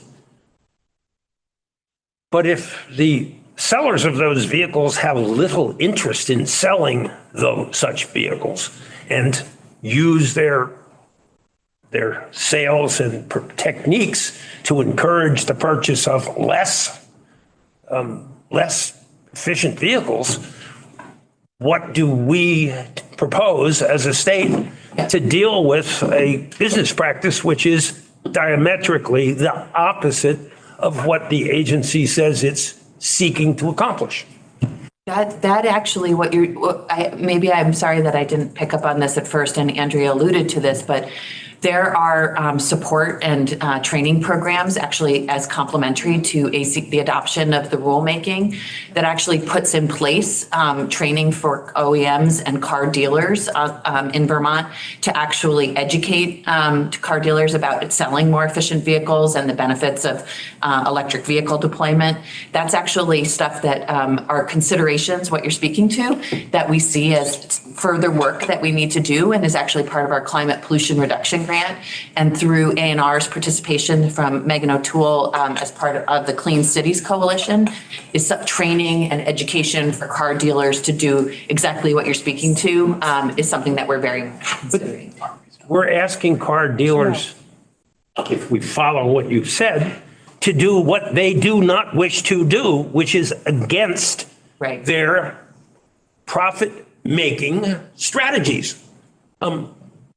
It's a school teacher. I taught the kids well and they learned bad. Senator McDonald, we can, if you want, I'm happy to sit down. There's some really cool dealer incentive programs that do get a little bit to that, but we've got, I know, a lot of info that VTrans has done to try to help that conversation. It's a good one, but I'm happy to talk offline with you about them if you want more info. Well, I'd like to have a public discussion of why the purchase of automobiles appears to be that Vermonters go and buy vehicles year after year that get worse gas mileage than the year before, gas vehicles. And those vehicles, like a pig going through a python, once they're purchased, they're around for 15 or 20 years. What are you folks who deal in this suggesting that we do to reverse course? So thank you. So a big social engineering question there. I would say respectfully, let's pause acknowledging it, and we need to spend more time on it, but I really do want to wrap up on this piece, and we'll take just a 5-minute break, because then there's additional data for us to take in today from Mr. Duval and Mr. Hill. I want to make sure that we have a full hour for that time. So if you can. I will. That'd be great. I just had some slides about and I did provide these slides, so you do have them, about our incentive programs and the effectiveness of them. Over 25% of all registered EVs have received a state incentive. And if you look at that from the time that the incentives were put into place, it's over 40%. So they are effective in helping that transition. This slide really is just showing more that if we directly, it was an optimization study done by our incentives administrator, but basically the gist of it, I will say, is that by providing a direct incentive to consumers, we're seeing an indirect impact for vehicle adoption. So kind of hitting on that 15% tipping point that is pointed out in the climate action plan, where somewhere around 10% right now. I'll just leave that at that. We have a number of programs and a lot of funding going into our electric vehicle charging infrastructure. Again, I'll leave those slides to you, and we would be happy to come back in at any time. We have an expert on electric vehicle transition, and he is in testimony somewhere else right now, but he could certainly provide a lot more detail and maybe answer some. But just, you project 15% by 2025? We project 15% within the next couple of years. What year? Yeah, 2025. Within the next year or two is what Patrick. Okay. So 2025. Okay, sorry. Just to be clear, because that's. Years now. Yeah, like, because that's, it's bigger right there, is that. So it'd be great to know if you're for sure. It's really Yes. Yeah. because January 1st comes quick. Yeah. This is just a slide of our build out and just really pointing out that we're going to have the scene for charging infrastructure is going to look a lot different in the next couple of years. A lot of programs going out. We wanted to talk about tracking a little bit. The carbon reduction strategy makes some specific recommendations of how to work with ANR. Of course, we'll be working with them on the measuring and assessment progress tool. We are working towards a climate dashboard. Again, this being pretty new. In the past, we've relied on ANR and the inventory, but we want to understand more clearly and do some research on our own that really shows what we're getting and be transparent about what we're getting for greenhouse gas emissions reductions from our actions and from the money that we're spending. We also have an FHWA greenhouse gas performance measure that was just announced in a final rule in early December. And this establishes a greenhouse gas performance measure that is part of the overall transportation performance management system from Federal Highway. So we have 17 other performance management criteria that we have to report on. This is the newest. And again, going to the calculation there, and we're on a fast track. We're sort of in a mid-cycle of the overall reporting for all those other measures, and we need to provide our initial targets to Federal Highway by February 1st. So we're getting established, and we have to have a declining target moving it on into the future. I'll leave it at that in the time. Okay. Thanks so much. So we have been sitting for 2 hours straight. I would like to have, will be a challenge, just a 5-minute break. People can stand up, the restrooms right over there, and then resume so that we will be back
Join me, please. I'm all alone. Like a big In general, people say, "Oh, do that." Fill up the gas tank Throw everybody. and a man cave. That's right. Yeah, and I'm like, I was. I take 2 days. I have to return emails. I got the meetings like that for like a year. Okay, filling in empty to discuss with you that topic. Still being. Yeah. Right. We are, sound is on. We're back live for the final hour of Senate Natural Resources and Energy. We're talking about the climate goals and sector by sector, how are we doing? Updates for 2025 and 2030. With that, thank you for all the operating areas. Thank you for being someone from each area. I know we lost a secretary. I'd like to move on to Mr. Duval's presentation, and then we have the author of the Pathway 3.7 report here with us, Mr. Hill. So, Mr. Duval, you're up. Thank you. Thank you, Chair Bray. Let me go ahead and share my screen. Okay, that's it. All right, looks good. Okay. Again, thank you, Chair Bray and members of the committee. Thank you for the invitation to join you and other witnesses today. For the record, my name is Jared Duval. I serve as a member of the Vermont Climate Council. I was appointed to provide expertise in energy and data analysis. On the Climate Council, I co-chair the Science and Data Subcommittee, and I also serve on that council steering committee and the cross-sector mitigation subcommittee. Separate from my council role, I also serve as executive director of the Energy Action Network, an independent and nonpartisan nonprofit organization that conducts energy and data research and analysis. As I have stated before in front of this committee, EAN does not take positions on bills before the legislature, not as a network and not as a nonprofit organization. Therefore, to the extent that today's discussion covers any policy questions, I want to be clear that anything I say with regard to policy positions will solely be in my capacity as an appointed member of the Vermont Climate Council and not on behalf of EAN. When considering the issue of Vermont's efforts to reduce climate pollution, I look at the issue in 3 main ways. First, as a moral or ethical responsibility. Second, as a legal obligation of the state of Vermont. And third, as an economic opportunity, both to produce energy cost savings for Vermonters and to strengthen the Vermont economy. I want to address each of these in order. On Vermont's moral responsibility, we know that the climate crisis is a global challenge. No single state or country can tackle it alone. And so that means that each state and country need to do their part. And that whenever a state or country does not do their part, they shirk their responsibility, they step back, it makes it that much harder to achieve science-based targets. This leads to an important question. What does it mean for Vermont to do its part? As part of the Paris Climate Agreement, the United States committed to a nationally determined contribution of reducing emissions at least 26% below 2005 levels by 2025. This was a science-based commitment set to help do our part to avoid the worst consequences predicted from a destabilized climate if and when global warming exceeds 1.5 degrees Celsius or 2.7 degrees Fahrenheit. If Vermont then, as a state, is going to do our part toward our nationally determined contribution, then that is our benchmark, our science-based benchmark, 26% below 2005 levels by 2025. And that's exactly the target that is established in Vermont law, specifically in the Global Warming Solutions Act of 2020. So where do we stand relative to that target and requirement? I want to start with a research paper that EAN produced titled Assessing Vermont's Climate Responsibility, where we compared progress toward the U.S. Paris commitment across different northeastern states as of the latest available data consistently across all states, which is through 2019. And what we found, unfortunately, is that Vermont has made the least progress toward the US target, towards the Paris target of any northeastern state, having only reduced emissions 11% below 2005 levels as of 2019. You can see the other states there in the blue on the left and Vermont on the green, in the green on the right. We also compared emissions relative to population, or looking at per capita emissions across the northeastern states. And again, we found that relative to other states, Vermont is not yet doing our part. Vermont has the second highest per capita climate pollution across New England, with only New Hampshire producing more greenhouse gas emissions per person. We can extend the comparison even further to the entire Northeast, and we find that Vermont has the third highest per capita emissions, with only Pennsylvania and New Hampshire producing higher amounts per person. And then if we can extend the comparison worldwide, we find that Vermont's per capita emissions are more than 2 times higher than the global average. Beyond progress to the US Paris commitment and per capita emissions comparison, we can also look at cumulative emissions as a metric to assess a state or country's relative climate responsibility. And what we found when we assessed Vermont's estimated cumulative climate pollution over time is that conservatively estimated, it has been higher than about 70 countries around the world. So next I want to move to beyond the moral responsibility to drill down more specifically on the legal obligations and the question of what do we know about what is required of Vermont and where we stand. Again, the emissions reduction requirements in the Global Warming Solutions Act are about Vermont doing our part. And whether we are on track to meet that first obligation by 2025, I start with 2 key considerations. First, what does the law say? And second, what do the data say? And once available, and when I look at data, I say, once available, actual data is more reliable and appropriate than modeled data. So starting with the law, here is what the Global Warming Solutions Act, Act 153 of 2020 says. Oh, sorry, this was the slide for before. This is part of what the Global Warming Solutions Act says. In the rulemaking section, the Secretary, this is referring to the Secretary of the Agency of Natural Resources, the Secretary shall on or before July 1st, 2024, review and, if necessary, update the rules required by subsection B of this section in order to ensure that the 2025 greenhouse gas emissions reduction requirement pursuant to section 578 of this title is achieved.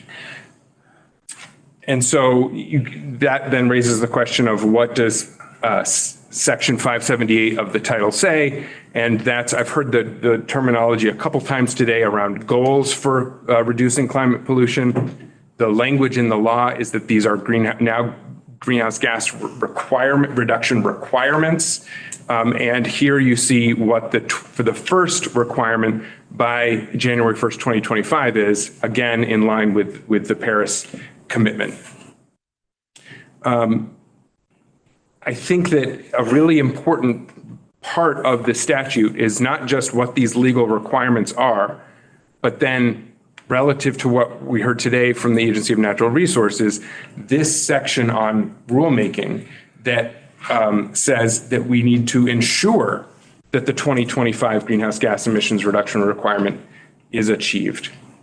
So the statute says ensure. It does not say identify one scenario in a model that says it may be possible to meet 2025 if everything goes right, with no range of outcomes, as Senator White said, or level of confidence provided.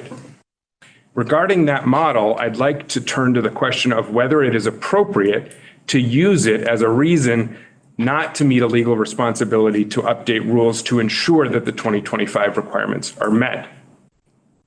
My approach to data and analysis is that scenario modeling can be a helpful tool when used appropriately.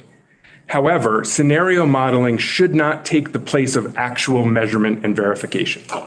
Additionally, whenever we have actual data, we should compare it to those scenario projections to get a sense of whether the scenario is likely to be too pessimistic or too optimistic. And we can do that with the scenario model that ANR is pointing to as their basis for not pursuing additional rulemaking. Before I go into this next part, I want to be very clear that I deeply respect the work of EFG, SEI, and the Agency of Natural Resources. Being able to accurately look into the future is fraught with complexity. It is very difficult to do, and it involves multiple variables. Again, that is why when we have actual data, it is vitally important to test model assumptions with that latest and most accurate data. And despite the questions and critiques I will raise, it is worth noting that the EFG report itself came to what I believe to be the appropriate conclusion. And you can see that on page 18 of the report right here. And I will quote, "While the updated BAU scenario narrows the gap between emissions reductions projected under current conditions and those required by the GWSA, without additional program and policy support, compliance with the GWSA emission reduction requirements is unlikely." Unfortunately, there are key ways that that process of checking the model with actual data has not been done by ANR and its contractors, as far as I can tell. For that reason, I do not believe that the projections in the scenario that the agency is pointing to reflects the latest actual data about what we know about Vermont emissions. Let me explain. If you look at the scenario that the Agency of Natural Resources is using to say that they think Vermont will meet our 2025 emissions reduction requirements, and not even looking at future years for which we don't yet have published inventory data, but you just look at the year of 2020, the latest year for which ANR has published a greenhouse gas inventory for Vermont, as Jane said earlier, which is the official metric of compliance with the Global Warming Solutions Act. How do those numbers compare? In the model that ANR is relying on, it lists Vermont's emissions in 2020 as being 7.06 million metric tons of carbon dioxide equivalent. However, when you look at the inventory that was published by ANR, the official number, statewide total cumulative actual reported emissions are 7.99 million metric tons of carbon dioxide equivalent. That is a difference between the actual reported number and the inventory, the official inventory of nearly 1 million metric tons, the equivalent of missing the emissions from over 100 million gallons of gasoline. And this wide divergence between actual reported emissions and modeled emissions in the BAU model exists not just in 2020, but all the way back to 2015, as you can see in this table. Earlier, we heard a great Yogi Berra quote that predictions are hard, especially when they're about the future, but they shouldn't be hard when they're about the past. In this case, we have actual reported emissions for 2015 to 2020, but unfortunately, they simply were not incorporated into the model. As an analogy, imagine somebody who weighs 200 pounds. This may not be relevant to myself. And they have a goal of weighing 180 pounds. This 200-pound person looks at one scale before they get on, and instead of it reading 0, it says -25 pounds. If they step on that scale, it will read 175 pounds. But that doesn't mean that the person has magically met their weight loss goal or that they're not actually 200 pounds. It means that the scale needs to be recalibrated to be accurate. Extending this analogy, ANR's basis for assuming that we are on track to meet 2025 emissions reduction requirements is based on the scale that reads -25 before you step on it, 7.06 million metric tons in 2020, rather than the actual legally reported official number of 7.99 million metric tons in 2020. There is additional actual data beyond Vermont's GHG inventory that we should also consider as a check against the scenario modeling that ANR is relying on. While we don't yet have full emissions data for 2021 and 2022, we do already have the vast majority of emissions data for those years or the data that goes into understanding the emissions for those years, and can check the projections for 2021 and 2022 emissions in the BAU model, in the scenario that ANR is relying on, against that data. Specifically, we have fossil fuels data for the transportation sector, thanks to the Joint Fiscal Office, and we have fossil fuels sales data for the thermal sector, thanks to the Tax Department. Historically, fossil fuel sales and emissions have moved hand in hand, as you would expect, because 96% of transportation sector emissions have historically come from gasoline and diesel use, and 92% of thermal sector emissions have historically come from fuel oil, propane, and fossil gas use. Combined with electricity portfolio data that's available from the Public Service Department by January of each year, that means that we know nearly, and Jane alluded to this, that the outstanding data is really the 2.5-year lag on the agriculture sector data. But with most of the transportation, thermal, fuels, and electricity portfolio data, we know really by January of each year, nearly 3/4 of annual emissions the month after that calendar year ends. So what does the JFO and tax data show? So this is the JFO data, and you can see that there was a significant decline in gasoline and diesel sales in 2020, for nearly 15% decline in transportation fossil fuels. Now, there was a rebound in 2021 of about half, or a little over half. The good news is there was some durable decline in fossil fuel sales. But if you zoom out and say, okay, what was the change in fuel sales from 2018 to 2022? Went down by a little over 8%.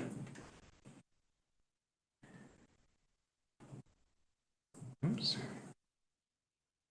And then we can also look at the data from the tax department on fossil fuel sales. This is 2018 to 2022 as well. And you see that overall combined and normalized by MMBTU, we see about a 6% decline in thermal fossil fuel sales between 2018 and 2022. So the big question that comes into my head is, how does that relate to the projected emissions reduction? And is the relationship that we've historically seen between fuel sales and emissions, does that continue into 2021 and 2022? Or is there a divergence that would suggest that there are serious questions about the accuracy of the model? What we see is that the projected emissions reductions in the model are far higher than the fossil fuel sales reductions are, and what that data would suggest those emissions reductions should be. So while actual thermal sector fossil fuels reduced by a little over 8%, the projection in the scenario is a 15% decline in thermal sector emissions. Similarly, on the transportation side, we actually saw about a 6% decline in gasoline and diesel sales 2018 to 2022. What the BAU model for the emissions reduction in the transportation sector over that same time period is showing is a 15% reduction. I cannot explain how or why there could be such a divergence and discrepancy, but the emissions come primarily in these sectors from fossil fuel burning. So they should line up, and historically, that's what we've seen. So let's look at the actual numbers from 2018, 2019, and 2020 from tax department data on thermal fossil fuel sales. You see it there in the blue line. What about emissions from the thermal sector in those years? Actual emissions. These things are moving hand in hand. They are nearly the same line. Okay, what about actual fuel sales from 2021 and 2022? That's that blue line. What about the projected emissions from the thermal sector in the scenario? It drops below the line, I think, inexplicably. If you use the same relationship between fuel sales and emissions that was present between 2018 and 2020, here's what you would expect the emissions to be in the yellow line, dashed line, versus the red dashed line. Same thing on the transportation side. These were the actual fuel sales from 2018, 2019, and 2020, gasoline and diesel. These were the emissions. Again, hand in hand, these move together, not surprisingly. What were the actual gasoline and diesel fuel sales in 2021 and 2022? Again, you see that rebound there between 2020 and 2021, but the BAU scenario that the agency is using to not move forward with additional rulemaking in legal compliance with the Global Warming Solutions Act, they're projecting that the emissions stay flat and are far lower than the fuel sales would suggest. Again, if you look at the relationship that has historically existed between fuel sales and emissions, this yellow dashed line is what you would actually expect emissions to be based on the actual data, not on the modeled data. So to sum up this portion, I want to say that I have serious questions about these gaps between modeled emissions data and actual fuel sales data. And I have major concerns about the appropriateness of using, on the one hand, a scenario of what is believed could happen if all goes right, rather than what we know from reported actual data as a prediction of future emissions. Scenarios are not predictions, and they should not take the place of real measurement and verification, especially when actual data is available. Given the data that we do have available, I think that the emissions levels for the transportation and thermal sectors in the scenario model are almost certainly too low for 2021 and 2022. And we will have the 2023 numbers later this month to enable another year of comparison of actual data of fuel sales versus modeled emissions. And again, there is the issue of the model already being out of alignment with actual reported emissions for the period of 2015 to 2020, as I mentioned earlier. There's one other issue I want to focus on about what the law says. Oftentimes in conversation about Vermont's statewide emissions reduction obligations, many of us, including me, will say by 2025 as shorthand. But what the law actually says is by January 1st, 2025. And this matters because, and Senator Watson alluded to this earlier, because to achieve an emissions reduction target by the very start of a year, it really means the annual emissions in the year prior. In this case, by January 1st, 2025 must mean Vermont's 2024 annual emissions. What was referenced by the Secretary was 2025 annual emissions. Furthermore, given what I shared earlier about data availability timelines, i.e. most transportation and thermal sector fuel sales data and therefore emissions data and all electricity sector emissions are known in the month following the calendar year end, this also means that we will know 2024 annual emissions, or we will know the vast majority of those emissions 1 year from now in January. And we will not know the exact emissions tally. We have to wait for the inventory for that, but we will know whether we are likely to meet that first emissions reduction requirement in the Global Warming Solutions Act. Summing some of this up, I want to say that I believe that the Agency of Natural Resources has a legal responsibility to initiate rulemaking as required by the GWSA to ensure that we meet the first and also subsequent science-based targets that represent Vermont doing our part to reduce climate pollution. Many recommendations made by the Vermont Climate Council and the Vermont Climate Action Plan could be advanced via rulemaking by ANR, which the agency has had the opportunity to do since they first started doing rulemaking in 2022 with the required advancement of Advanced Clean Cars 2 and Advanced Clean Trucks, as was required by the Climate Action Plan adopted by the Vermont Climate Council. Other states are showing how to do this at an administrative and executive level. And many of the things that they are doing are strategies that were identified in Vermont's own climate action plan. This is a press release from just in September of the U.S. Climate Alliance, which Vermont is technically a part of, but if you look at all of the commitments that were made in September around emissions reduction activity by their executive agencies, you will not see the letters VT anywhere on this list, unfortunately. But what is happening in other states is, including being looked at to advance by rulemaking, is things like phasing in zero emission equipment performance standards. Again, on this list, as 10 U.S. Climate Alliance states are exploring and that are already being advanced by New York, Maryland, and California. An emissions cap is also a rulemaking possibility pointed to in the cap that other states are moving. These are the types of things that the states and provinces that are leading are doing, including our neighbors in New York and Quebec. I want to move to the third point of my testimony, which is about the economic opportunity. In the presentation of EFG's thermal sector report, it was shared with the Vermont Climate Council's cross-sector mitigation subcommittee that utilizing EPA's most current social cost of carbon recently adopted, that every modeled set of pathways to meet Vermont's economy-wide emissions reductions is estimated to result in net positive societal benefits between now and 2050, ranging from about $2 billion to $3.5 billion. That's a quote that David shared with that committee recently. Why is that the case? I think this so often gets lost in this conversation when we start with emissions reduction rather than thinking about the economic benefits of the energy transition. This is a cost comparison of different transportation fuels. And what we see is, on average, over time, gasoline and diesel prices are far higher and much more price volatile than the average statewide electricity price, and especially much higher than EV charging rates offered by Vermont's utilities that offer them. It's a similar story on the heating fuel side.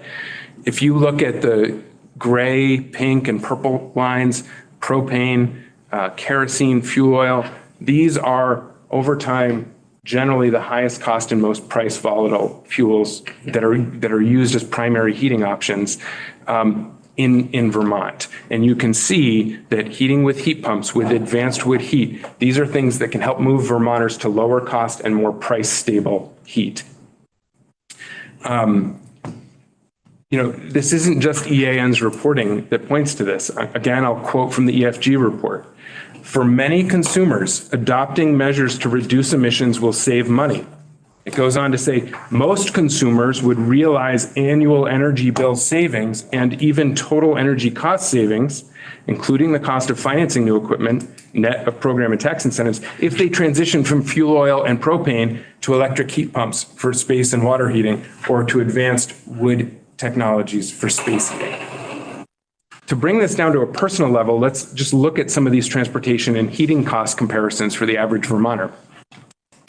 This shows two comparable vehicles, a 2023 Chevy Malibu versus a 2023 Chevy Bolt.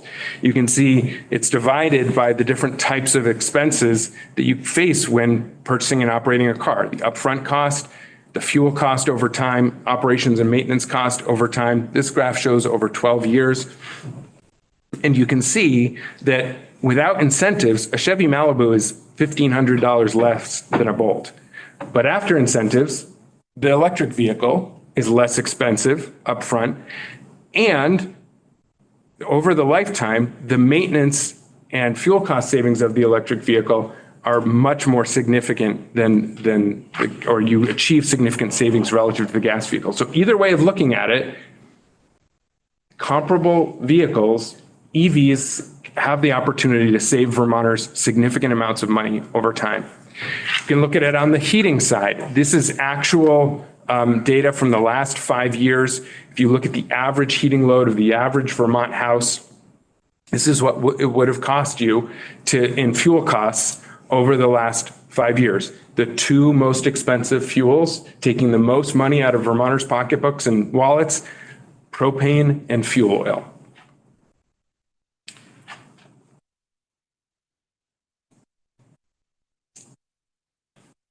I think it can be surprising sometimes that cleaner and more efficient energy is lower cost and saves money over time. And I want to pause on why it's the case. There's many reasons, but a really important one, and I actually developed this graph. It was inspired by you, Senator McCormick, last year when you said, isn't part of what we have to do to reduce our energy use, not just switch to other technologies, but what about actually reducing energy use? Yeah.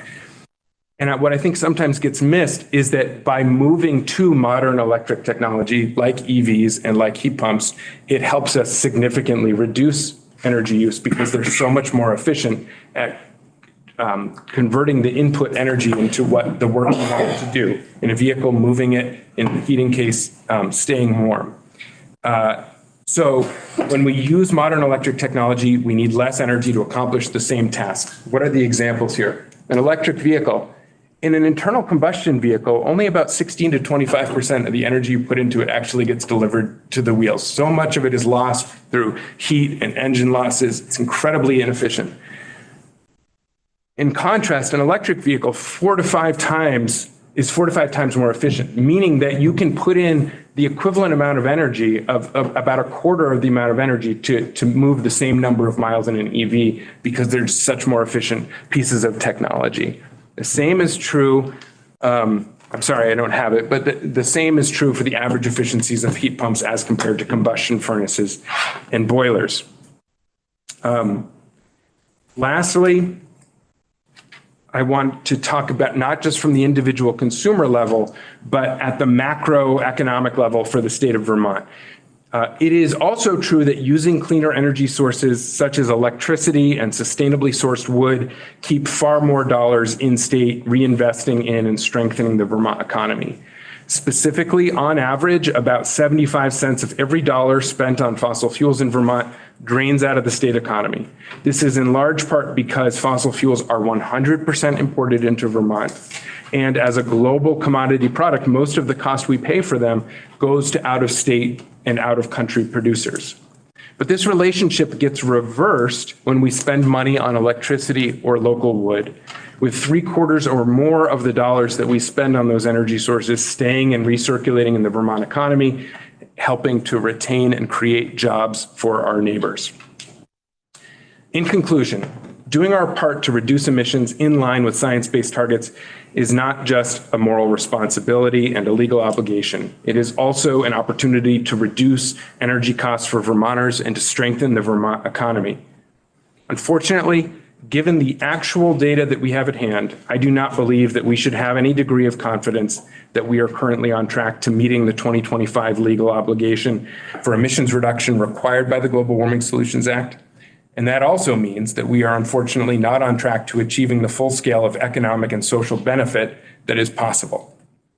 And it also means that I believe that A&R rulemaking is necessary in order to ensure that we get on track to legally comply with the Global Warming Solutions Act. Thank you.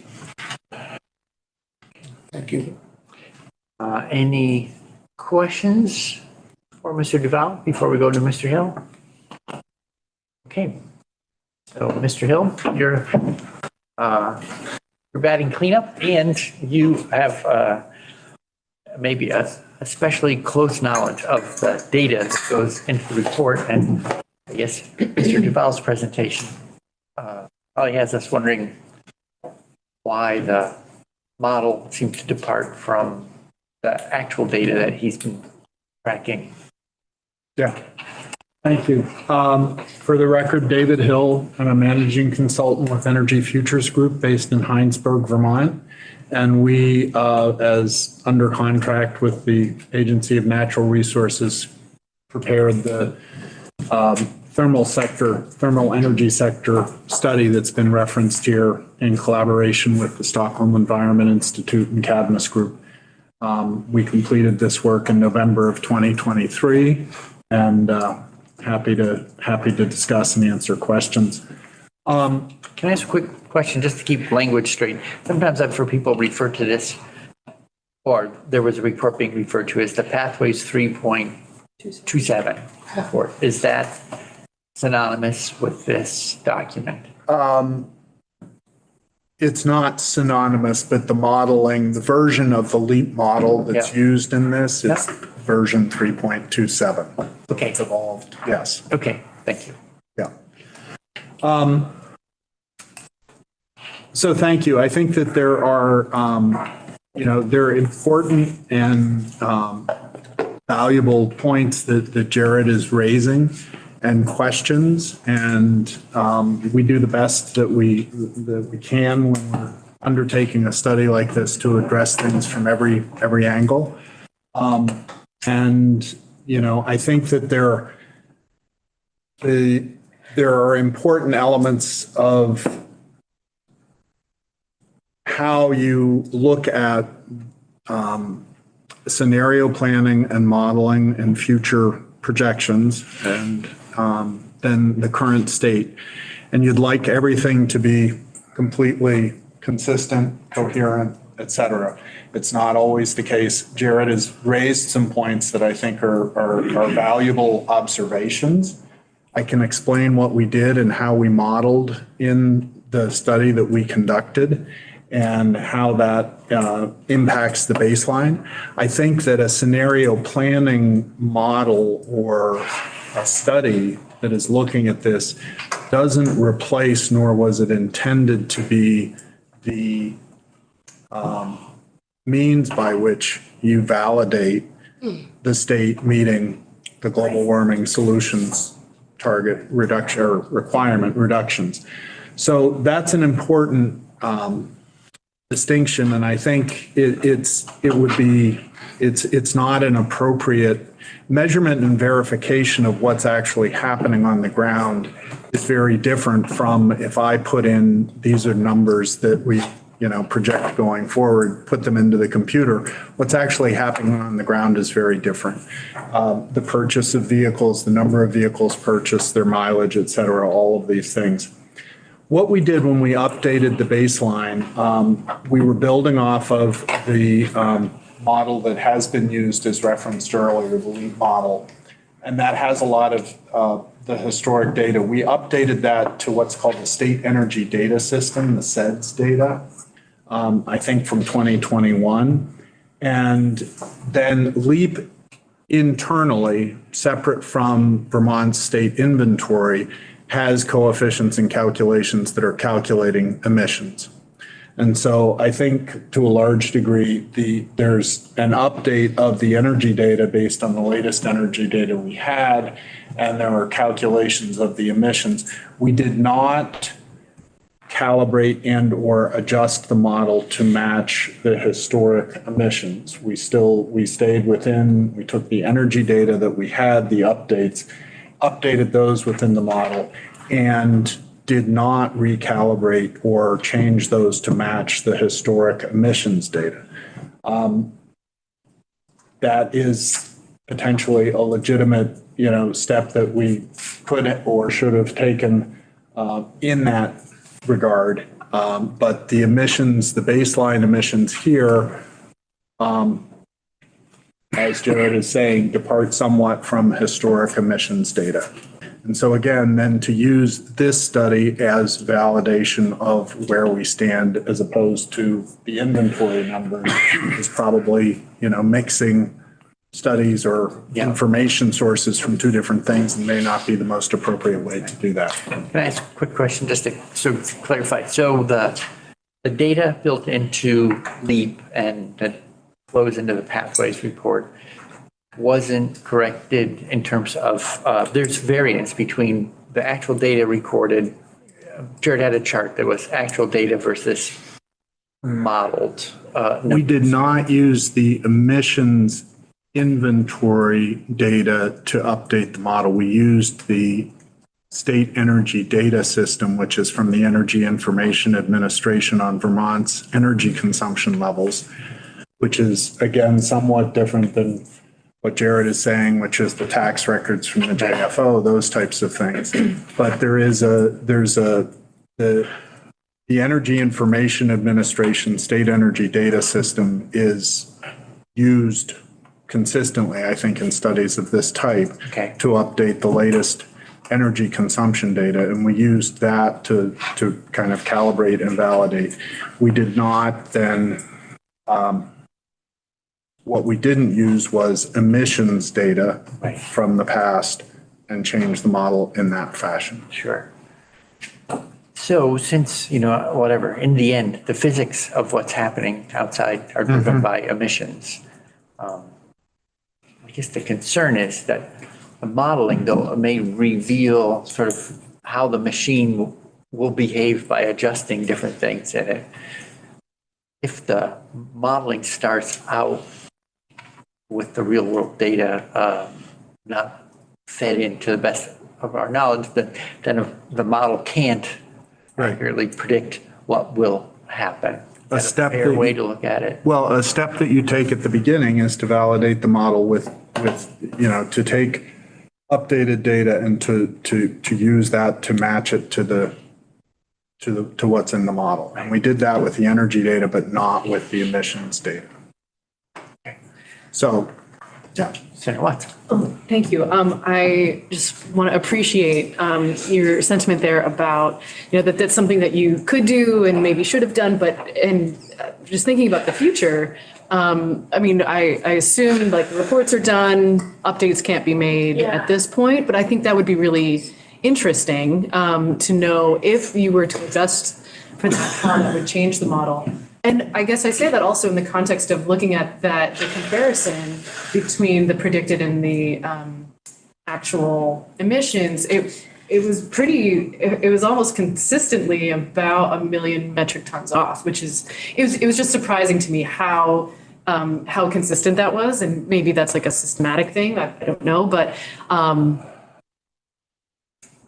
I guess I want to put out there one possibility is that, can we go back and try to true that up? If we're going to use the, the LEAP model to see where we're headed, that might be a useful thing. And I guess the other thing that I just wanted to, just as a comment generally, just that I'm, seeing that the model is producing things that are consistently too optimistic. It seems like that's and hearing you say that that's a fair critique tells me that that we also need to not necessarily assume that we're going to be meeting our 2025 goals either. And the model itself already is, showing that that we're not going to meet 2030 or 2050. I guess I want to put that out there that's what I'm hearing. And just thinking about like, how do we change it in the future? But yeah. Let me just make a few comments on that. I think, first of all, we're talking about the baseline and then scenarios, and it's not predictive. It's not, this is the only way, or this is a way that you can meet the requirements.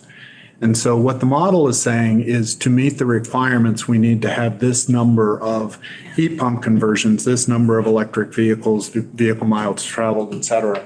And it's accounting for and tracking those. So and if you adjusted to a higher level of emissions, it would be the baseline, the emissions would be higher, and then your other scenarios on how to meet the emissions reduction requirements, you end up with additional metrics or higher metric levels for different activities across the different sectors. So emissions reductions from transportation, emissions reductions from the thermal sector, et cetera. So it really, when we say optimistic, there's a certain level of thinking that the model is being optimistic or predicting what's going to happen. Rather, we're trying to say this is how many of these actions need to be taken as a result of consumer decision-making, what size car people are buying, and regulations that are in place to help guide that, et cetera. Yeah, thank you. Is that helpful? That is helpful, and I think it's a really important reminder that the business as usual is not the only scenario that is out there. And I think that's really important. And I think it relates back to like, should the secretary be taking steps to through rulemaking to ensure that we are meeting our January 1st, 2025 requirement? And it speaks to me that that we need to be pursuing something beyond some additional programs as the report suggests in order to ensure that we meet our requirements. I think the scenarios clearly show, and the baseline too, the baseline now incorporating the activities that we mentioned, the IRA and the IIJA and these other things. This is not, sometimes don't like using the business as usual as the baseline because it's no longer business as usual. The baseline itself is increasing our activities significantly. Looking towards 2030, we have to increase all of these activities by factors of 2 or 3 times more than they are currently. Okay, so that's where the scenarios take you. That's where the economic investment comes. That's where the economic benefits come from. But it's not, sometimes when people think business as usual, no, this is a different business as usual. It's a new normal, et cetera, all that. So we really do need to be increasing the activities. And, a single rulemakings by any action taken today is not going to necessarily, or by July 1st, the emissions from 2024 are somewhat baked in to where we stand today. But that's not to say that it's not important to be looking at the actions that the rulemakings and or the legislature can take to further help us, along the path that we need to be on. Sorry. Oh, I have one further. Please. And actually, this is really a question for you, Chair. Rulemaking, to go through the rulemaking process typically takes how much time? 8 months to a year, can be longer. Right. So if we started in July of 2024, and I guess We would have to be well underway to, right. By July 1, 2024. That's it for me. Thanks. Yeah. So I just want to try to be careful and fair to all parties and be accurate. Is it correct to say that using the report that you and your colleagues put together to assess whether or not we're making our 2025 on track to make our 2025 requirement is maybe not the best tool for ascertaining where we are, because it's, there's 2 things. One, it's modeling possible outcomes. It's not as opposed, and then we have the data issues that Mr. Duval has raised. So it feels, I'm thinking that it's suggestive of opportunities, but it's not assuring any particular outcome. Yeah. I think ensuring is certainly I would not use the word ensuring. I would say that the ANR in the study, I mean, we've done the best that we can to, we can say data-based and scientifically in terms of trying to do the study in the best way possible to inform the decision-making, to inform the secretary, to inform the ANR about this is what it looks like where we are for the baseline.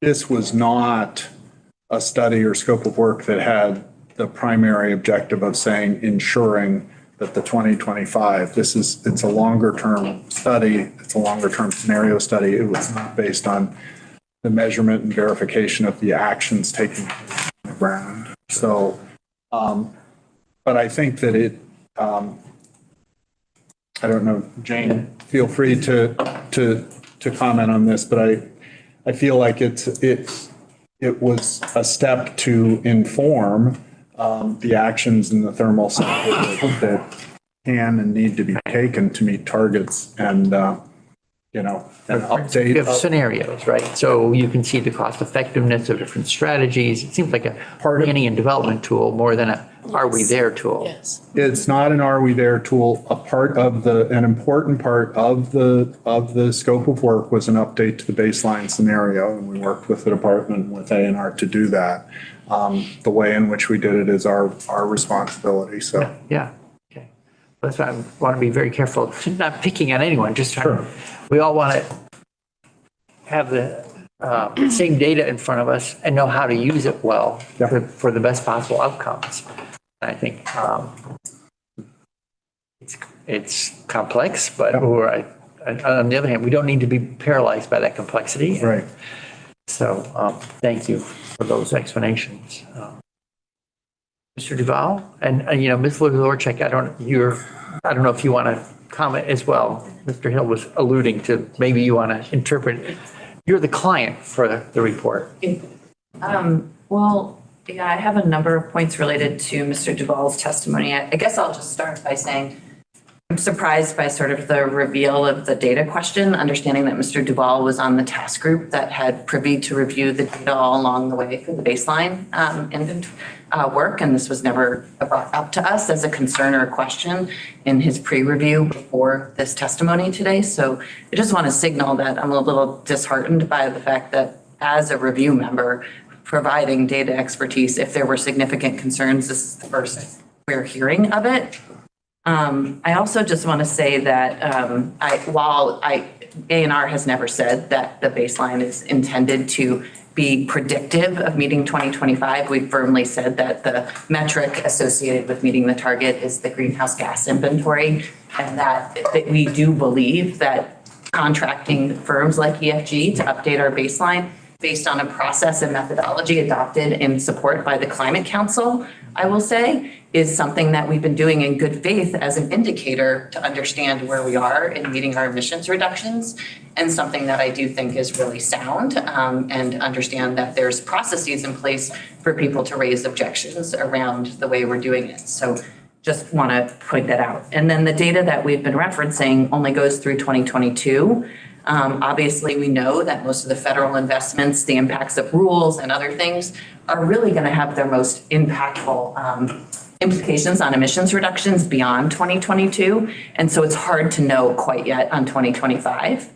And then, of course, in final, I'll just say that there is no, I would love someone to offer or suggest a rule or a policy that right now securely says how we're going to meet our emissions reductions, because that's what we've been working to understand, and we haven't understood a clear proposition yet, and we already have made the choice in the thermal sector. So we're really talking about transportation right now. And so I just would love other rules or propositions that were in the climate action plan. Mr. Duval alluded to the fact that we could be taking other things from the CAP and moving them forward. I don't honestly know what those are. So we'll just leave it on that. And the final point I'll make about the deadline is that is something that we're working on with the AGO. There is conflicting language in the GWSA about when the target is hit. There is a hard date that no one disagrees with of January 1st, 2025. But if you read the GWSA, that clause goes on to allude to reduction requirements aligned with the US Climate Alliance and Paris Climate Agreement, which actually gives you all of 2025. And so it does matter, likely, when we're talking about how close we are here for 2025. And so that's something that our legal counsel at A&R has engaged the AGO around, looking at what year of an inventory is what will really count for legal action around the GWSA. Okay. Well, thanks for that. It's very helpful that we keep putting things on the table, because then we can all see them. Mr. Hatch, and then Mr. Duval. Thank you, Chair. Very, very briefly, just another piece of information put on the table. The United States nationally determined contribution was mentioned as, and was just brought up about, and it's mentioned in the 2025 target. I just want to read from the NDC that the current administration submitted in 2021, which is, after careful process involving analysis and consultation across the United States federal government and with leaders in state, local, and tribal governments, the United States is setting an economy-wide target of reducing its net greenhouse gas emissions by 50 to 52% below 2005 levels in 2030. So the NDC is a net basis of accounting. So I just wanted to make sure that was clear. We've been discussing the gross emissions as this conversation has been focused on the emissions inventory, which is just gross. And so I'm just reintroducing the United States commitment is on a net basis. Okay. But in statute, it's not. Right. Yeah, so why does that matter? I guess I don't understand. No, why does it matter to the rulemaking trigger? Because it's statute? No, so this is when invoking the United States commitments as a impetus for the gross greenhouse gas emission reductions, it's leaving off the other part of the conversation, which Oh, is I focused on understand. the. Okay, I thought you were- When you look at sequestration. I understand what you're saying now. That was not relevant to the rule triggering conversation. It was a separate, okay. No, it's the I understand. lives that's happening. US society. Okay, thank you. Right, like anticipating better accounting as we go on. Yeah. Okay, Mr. Duval. Thank you, Chair Bray. I just want to be clear in following up on something that Ms. Lazorchak said, that this is not something that I was aware of during the review process. I didn't see this data. I had assumed, and it's probably my fault for assuming during that review process, that the model would have been trued up with the actual reported data from the emissions inventory. I only learned of these discrepancies when preparing for this testimony. We dived more deeply into the numbers that we'd only received recently to compare these emissions numbers. So this is only something I became aware of in the last 2 days.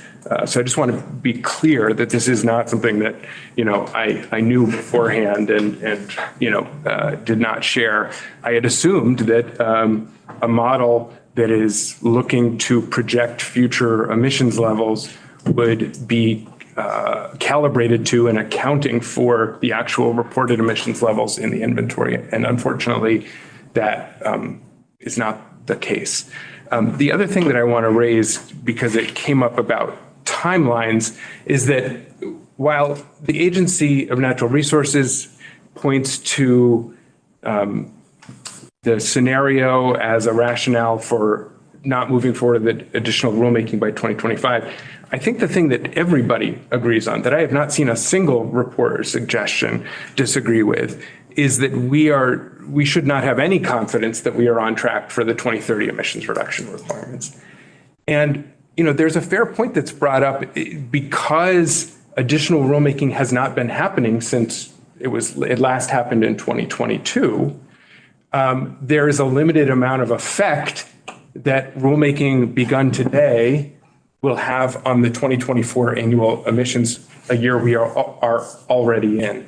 That's not to say, however, that should not proceed, because even though the statute very specifically talks about the 2025 requirement as the impetus for July 2024 rulemaking, practically, we know that in order for rulemaking to actually move the needle and have an effect on reducing emissions and reducing energy costs for Vermonters, it needs to begin now. As you mentioned, it is a long process to draft rules, to get public comment on them, to have them approved by the legislature, to implement them, and then for them to have an effect. So if we all agree that we are not on track to meet the 2030 science-based legally required emissions reduction requirements, then I don't see why we should be delaying doing what other states that are embracing their responsibility are doing, which is advancing regulatory and rulemaking progress to reduce climate pollution and energy costs. And there are a number of options in that regard that are in the Climate Action Plan and that other states in the U.S. Climate Alliance are doing. And I'm happy to discuss those more, but I'll leave it at that. Sure. Is it also possible that with all the existing programs we have, that bringing more money into those programs would achieve the outcomes we need? In other words, I'm not sort of arguing for or against more rulemaking, just that I don't know if the set of tools we have in hand, if implemented at a greater pace, which usually means more money, would achieve what we need. So it's I'm going to step all the way back to it. My takeaway is that